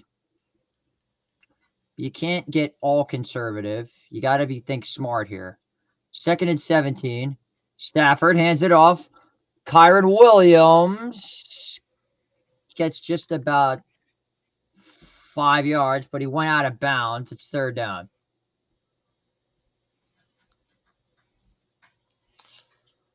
Frustration's got to be setting in now. Are we getting to the 2-minute warning or no? 2:26, 3rd and 10. Biggest play of the game. Out of bounds. Yeah. The biggest play of the game coming up. Rams up 3, 2:26, 3rd and 10. Have to throw it. Look for Cup or Robinson. 3rd and 10. Stafford, 4-man rush. Blitz coming over the head of Cooper Kupp. No flags. Unfortunate. Stafford just air milled it by just a little bit. Unfortunately, the Instagram is about to crash. So thank you guys so much for watching the Instagram live. There's nothing I could do. Unfortunately, we had to lose the Instagram live. Bummer. All right, dude, that comment section at the end was so sus. I know. Just getting out of hand. Just a little bit out of range. 4th and 10. And the guy just an absolute screamer. Khalif Raymond going to try to return this, and he's tripped up at the 31. So 2:11 to go. Jordan Winnington gets there on the play. And now Jared Goff has 2 minutes, 11 seconds to try to win this game for the Lions. He's had 16 game-winning drives in the fourth quarter or overtime. As someone that has been watching Jared Goff for a long time, as you can tell by my attire, it has been watching Jared Goff in the final 2 minutes is an experience. That's all I will say. Yeah, I can imagine for you. I can imagine. On the 31, Goff gives it to Gibbs on the first play, picks up about 5, and that will take us to the 2-minute warning. Buckle up, Rams and Lions fans. Buckle up. 2-minute warning. You're watching Game of the Week on Empire Sports Media. It is 11:11 at night. God help us all. Dude, you have to pause now because we have to be on the same point for this. We will be. No, we're like 15-second difference now. It's getting more. I will pause when we get back. Don't worry. Yeah, you need to pause. And I'll tell you when we're good. I just went to break now.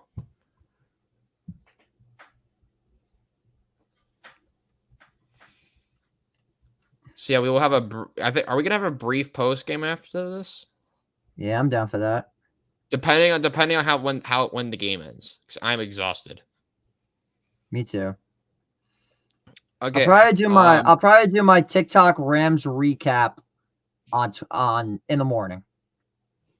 Like as I'm walking up to my bus. That's probably what I'm gonna do. Okay, question for the YouTube chat. If you are still here, shout out if you're still here. When do you guys have school tomorrow? I do not have school tomorrow, so I got lucky. I only have class on Tuesday, Wednesday, and Thursday. College life. Very nice. I have to do like homework and chores tomorrow, so it's not fun. I'm living the adult life, JJ. Well,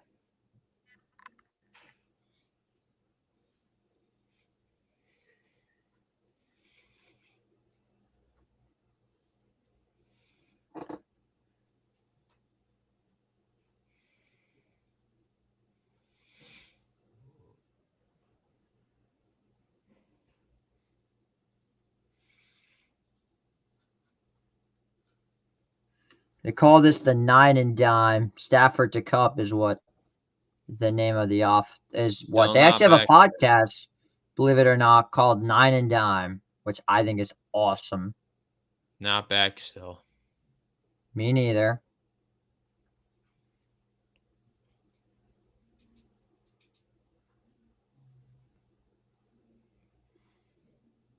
Yep, I remain a commercial.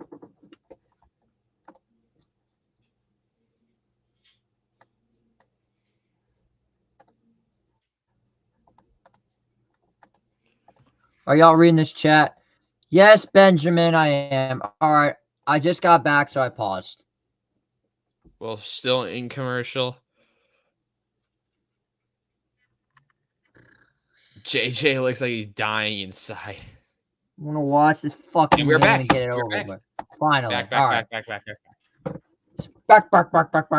Chris Berman. 2nd and 5. Goff fires wide open over the middle of Sam Laporta. And a flag is down. This might be a hold. Oh no, it's a late hit at the end. Oh, it's a late personal dead ball personal foul. I don't know about that. I That thought it was didn't in the look like backfield, but I one. saw the flag late. That's a dead ball personal foul. That's going to be Yep. 15 tacked on at the end. Yep. Self-inflicted Dead ball errors.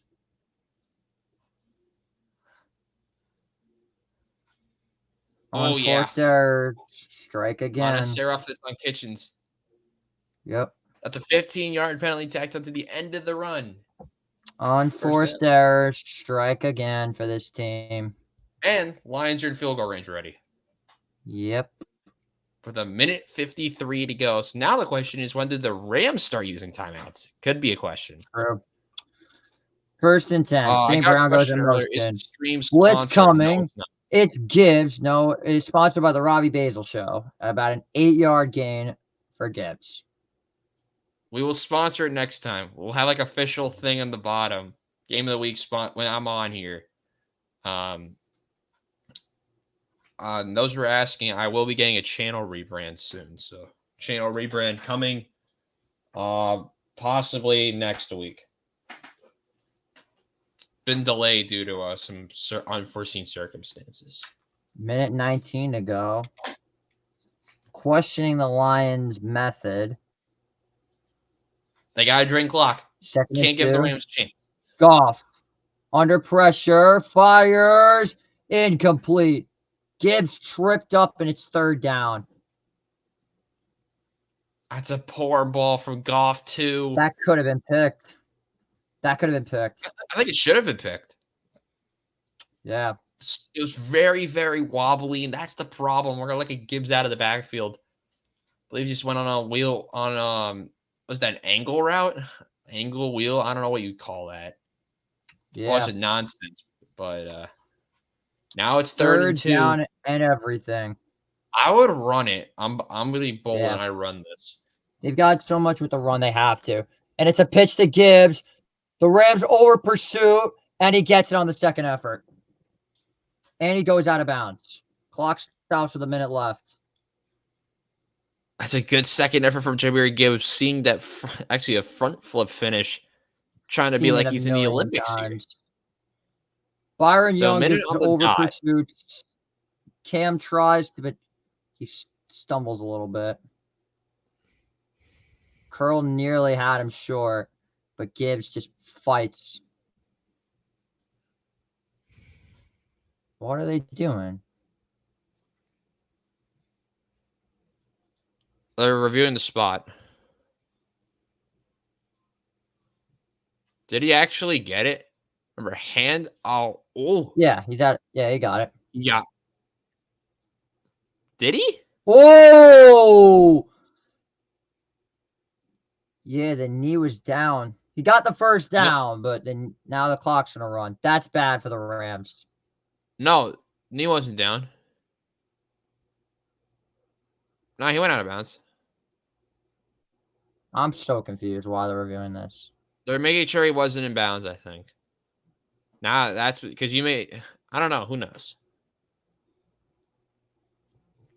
But for those who are wondering, we are at the 3-hour 13. Let's hear it.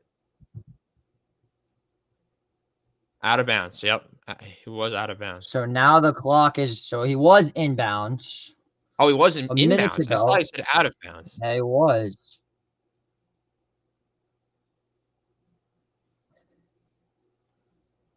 Either way, it's fine for Detroit. Not for the Rams, it's not.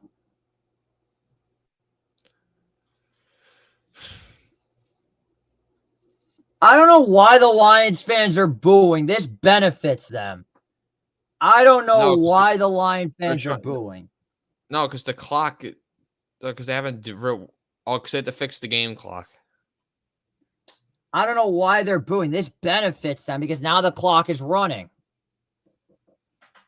47 seconds. Game on the line on this drive. 42 seconds. Goff looks incomplete. St. Brown looked like he tipped his own pass. Unless he slipped, and it's 2nd down. Oh, he swatted away. That was almost intercepted, JJ. Quinn Lake almost got there. And he was just trying to bat it away from the defensive player. That's actually a heads-up play, I believe, by Amon-Ra St. Brown. Let's look at it again. Amon-Ra slipped in the middle of the route. He did. Yep, that's exactly what it was. He Heads played up it play, away from Amon-Ra Quinn St. Lake. Brown. Great play from St. Brown. 2nd and 10. Goff fires. It's JMO. Tackled inbounds. 3rd down.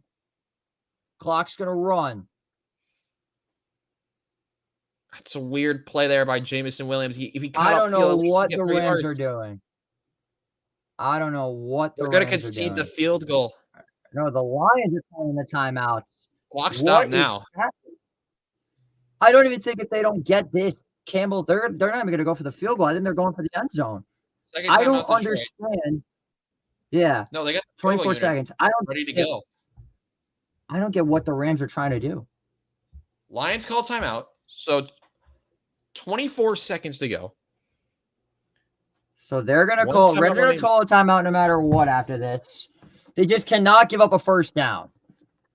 They got to force the Lions to make an unforced error, like either a false start or a hold, something that will keep them away from the first down marker. This is strange. I'm confused with this clock management by both teams. Joshua Carty does have a long leg. And yeah, we're officially in week 1. Let's see what the Lions do here. 3rd down and 5. 5 on the box. Laporta in motion. Goff under pressure. Fires. Incomplete. It's 4th down. And the Rams have held on to all 3 timeouts, which is huge. Jake Bates, the rookie kicker. It's okay. Jake Bates, the rookie kicker. Biggest kick of his life coming up. He should hit this. It's a 32-yarder. This should be a relatively easy kick to tie the game up for Detroit. From 32, Bates' kick is right down Broadway. We're all square at 20. Oh, crap. I got rid of the score by accident. Hold up. Apologies to YouTube. We haven't been reading the chat, so during the commercial break, we will be reading the chat off. Why didn't JMO go forward? That's what I'm saying. Like, I was thinking the same thing. Hello again, everybody. Will we see Blake Corum now? No. You want Corum? No, you don't. They're not going to put Corum in now.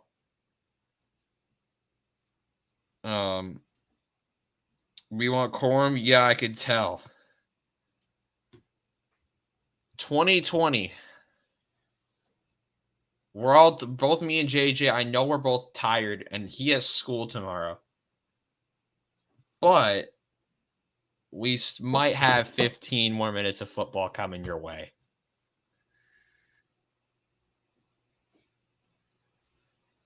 Shout out all the viewers that we've had tonight. It's been an incredible privilege to even be here. I'll say that much. You can check me out on ESPN on Saturday. I don't even know if I'm on the call yet. You'll find out. But tune in to WIUR radio on Tuesday.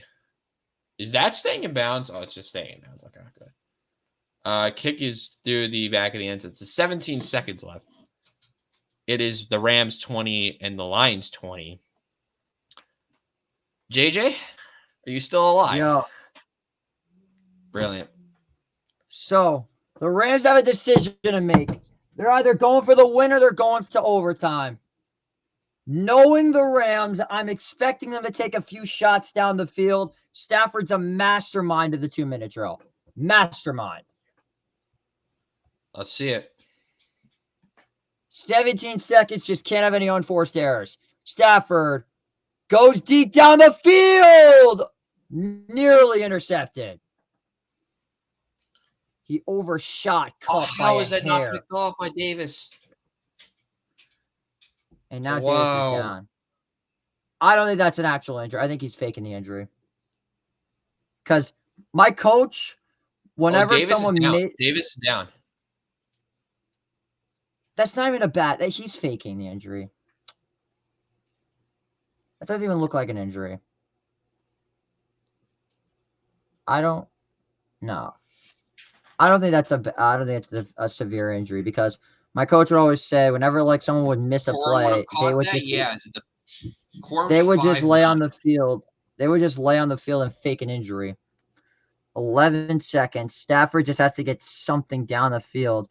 Lions got to be careful because if you run cover 0 against Matthew Stafford, he will eat it alive. We saw it against the Tampa Bay Buccaneers a few years ago in the divisional round where Stafford infamously hit Cooper Kupp for like a 70-yard play. And Carlton Davis is okay. Again, doesn't look like a severe injury.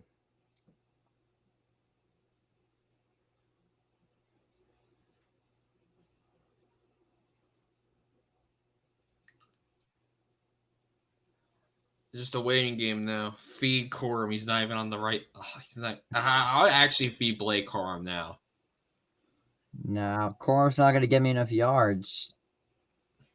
No, I'm saying just to end the regulation period. Nah, I don't want them to try to do that. I think they're going to just keep going. I don't think I can trust that Lions secondary against Kupp. He's been eating them alive all game. 2nd and 10. Williams lines up as a receiver. 6 men on the box for the 5-man rush for the Lions. Stafford escapes the pocket. Down he goes. So we will be going to overtime. That is okay. We're going to overtime. The first overtime game of the season, of course, features the Los Angeles Rams. Because, of course, it does. Is this the first OT game in the history of Empire Sports Media? Yep. History, chat. History, baby. I'm getting no sleep tonight. Can we write out Rip Sleep RIP sleeping in the chat? I have to wake up at sleeping. 5:30 in the morning tomorrow because I have a guidance meeting with my guidance counselor at 7 o'clock in the morning. I got to alter my schedule like 3 things. All right. Why? Jared Why Goff did went up. why do you They guide messed you up my at schedule. 7 in the morning? It messed up the That's schedule on pretty you. badly, so I gotta meet with them early. So here we go. The coin toss. Tails. Yeah. I swear to God, this game ends in a tie. So help me.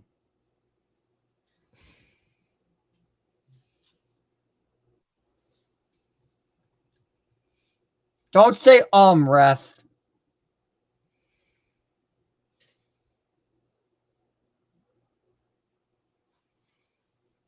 Come on, staff.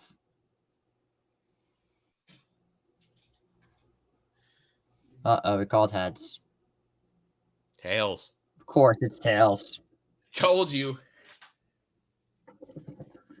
Well, shit. Would you want the ball first? Yeah. Yeah.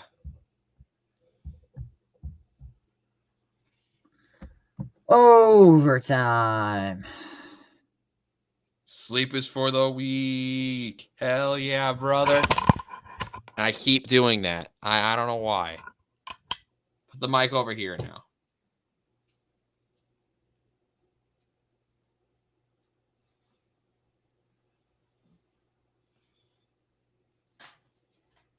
Sorry if I'm blowing anyone's ears off with the microphone today. If you want me to get a new microphone, then subscribe to either channel. So the microphone quality gets better eventually because of you subscribing. See, JJ, I'm good at this stuff. Like, I'm not a naturally born YouTuber. Like a pro. Do we think Aiden Hutchinson is a top 5 defensive end in the league currently? I don't know the answer. It's kind of okay. I'll be honest. I'm too exhausted to answer that question. It's been a long week. I still want to know. Rams, you're going to have to tell me. Also, it's just Gans and Jarvie. here's the funny thing. How is this even a game? I don't The know. Lions should be destroying us right now. We should too have lost tired by for 2 this. touchdowns. How is this even happening? Just embrace the bullshit of Rams football. That's what I've learned. Embrace the bullshit. So even on the both sides of the spectrum in overtime last year, we had the infamous Puka Nacua first ever touchdown as a walk-off touchdown. And then we had the Tylan Wallace return. So we've been on the spectrum for both sides. Can you imagine a Kyron Williams punt return touchdown in overtime? If anyone could do it, it's him. Buckle up, motherfuckers. Buckle up. Buckle up. Sorry, I was just talking to somebody. My apologies. Sweating my balls off. Okay, question for the chat, because I want to keep y'all engaged. What is the worst brand of water? Is there? I think there's one answer to this, but I want to see what you guys think. Oh my god. I want to go to bed, but I want to win the game. Whatever brand JJ likes. Okay. What? I think it's Dasani, but I still drink it anyway. For what? My bottles of water? No, worst Poland brand Spring. of bottled water. Oh, worst bottle of water is Dasani, by far. I still drink it though, like a dumbass. Like I still drink it. We're back. And we're back. Overtime. JJ, you said Manhattan isn't an island? No, it definitely is. I know we're tired, but like, come on. Is. I said that like Dominic a while is just ago. violating you in the chat. Jesus Christ. I contradicted listen, man. I contradicted myself a while ago. 1st and 10. Goff. Oh, there's Khalif Raymond. He's got blockers. He's got a first down. Khalif Raymond, a name we haven't really said today.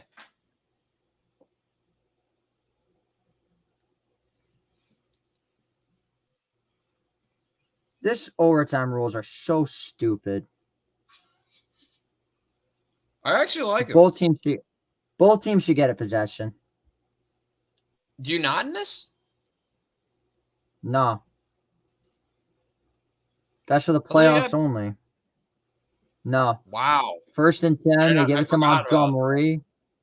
And Montgomery's going, still on his feet, down inside the 40. Chat, we're not going to pay attention to what you guys are writing until for a little bit, all right? The Rams' defense is deflated.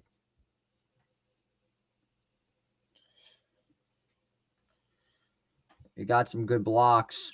Ran it right up the gut. Have blockers galore. That's what you saw more in the first half. How many blockers they had? Oh, yeah. 1st and 10. Goff gives it back to Montgomery. Breaking tackles. Still on his feet, down after a gain of 9. They're just going to run the ball every play. This is unbelievable. They kind of can, and they probably will. Yeah.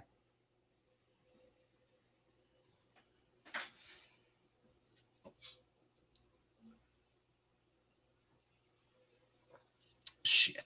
I finished my water. It's going to take a miracle for the Rams to get a stop. They look gassed.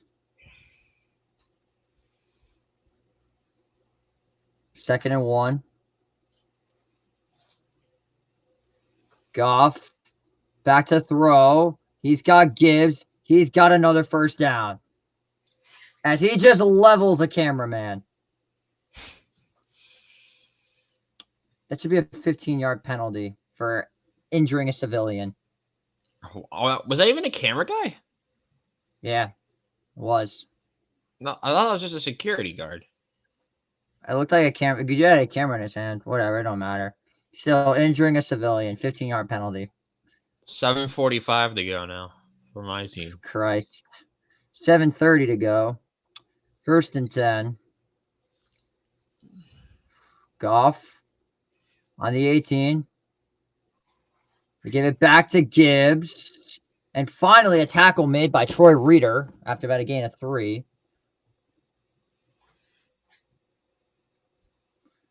See, this is what happens when you have an offensive line like the Lions and not an O-line banged up to hell and back like the Rams O-line.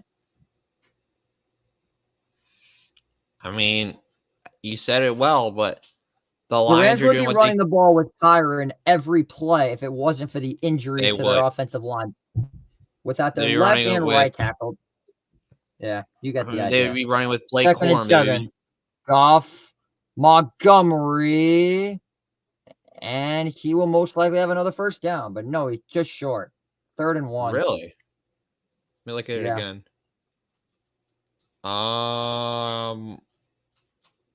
Yeah, he's short. Yeah. By 3rd the way, down. I'm not doing a post. I can barely stay awake. I'm sorry. I'm not doing a post game. Sorry. Yeah, so I RIP can't. post game. We'll be signing off right after the game ends. Yep. Um, 3rd down and 1. Biggest play of the game here on the 9-yard line. Right in motion.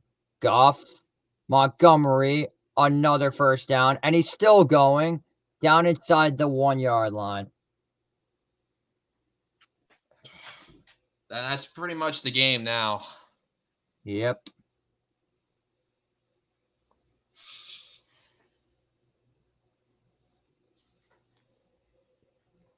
No, it's crazy. We've Yeah. streamed for less than the freaking Notre Dame A&M game. Yeah. That's crazy. Yeah, this to me is ridiculous. 1st and goal to go on the 1, and the Rams do call a timeout. Thank God. Smart.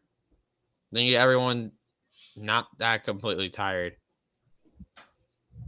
Oh. Yeah, it is the Rams.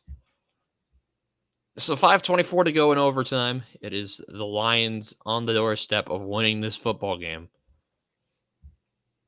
Rams need to possibly back down and not back down, and you got to stop on the 1. But I don't. It's very unlikely that this game doesn't end with the Lions win now.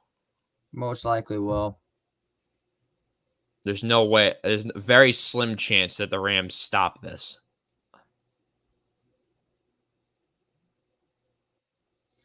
First and goal on the 1. Yeah, they're going to give it to Montgomery to try to steal the game. Laporta in motion. Goff, Montgomery. Ball game over. The Lions have won the game.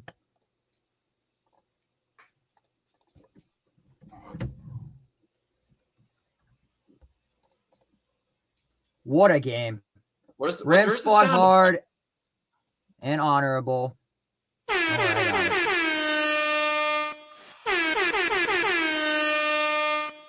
A heartbreaking loss. The Rams did everything they possibly could, but just couldn't get the job done.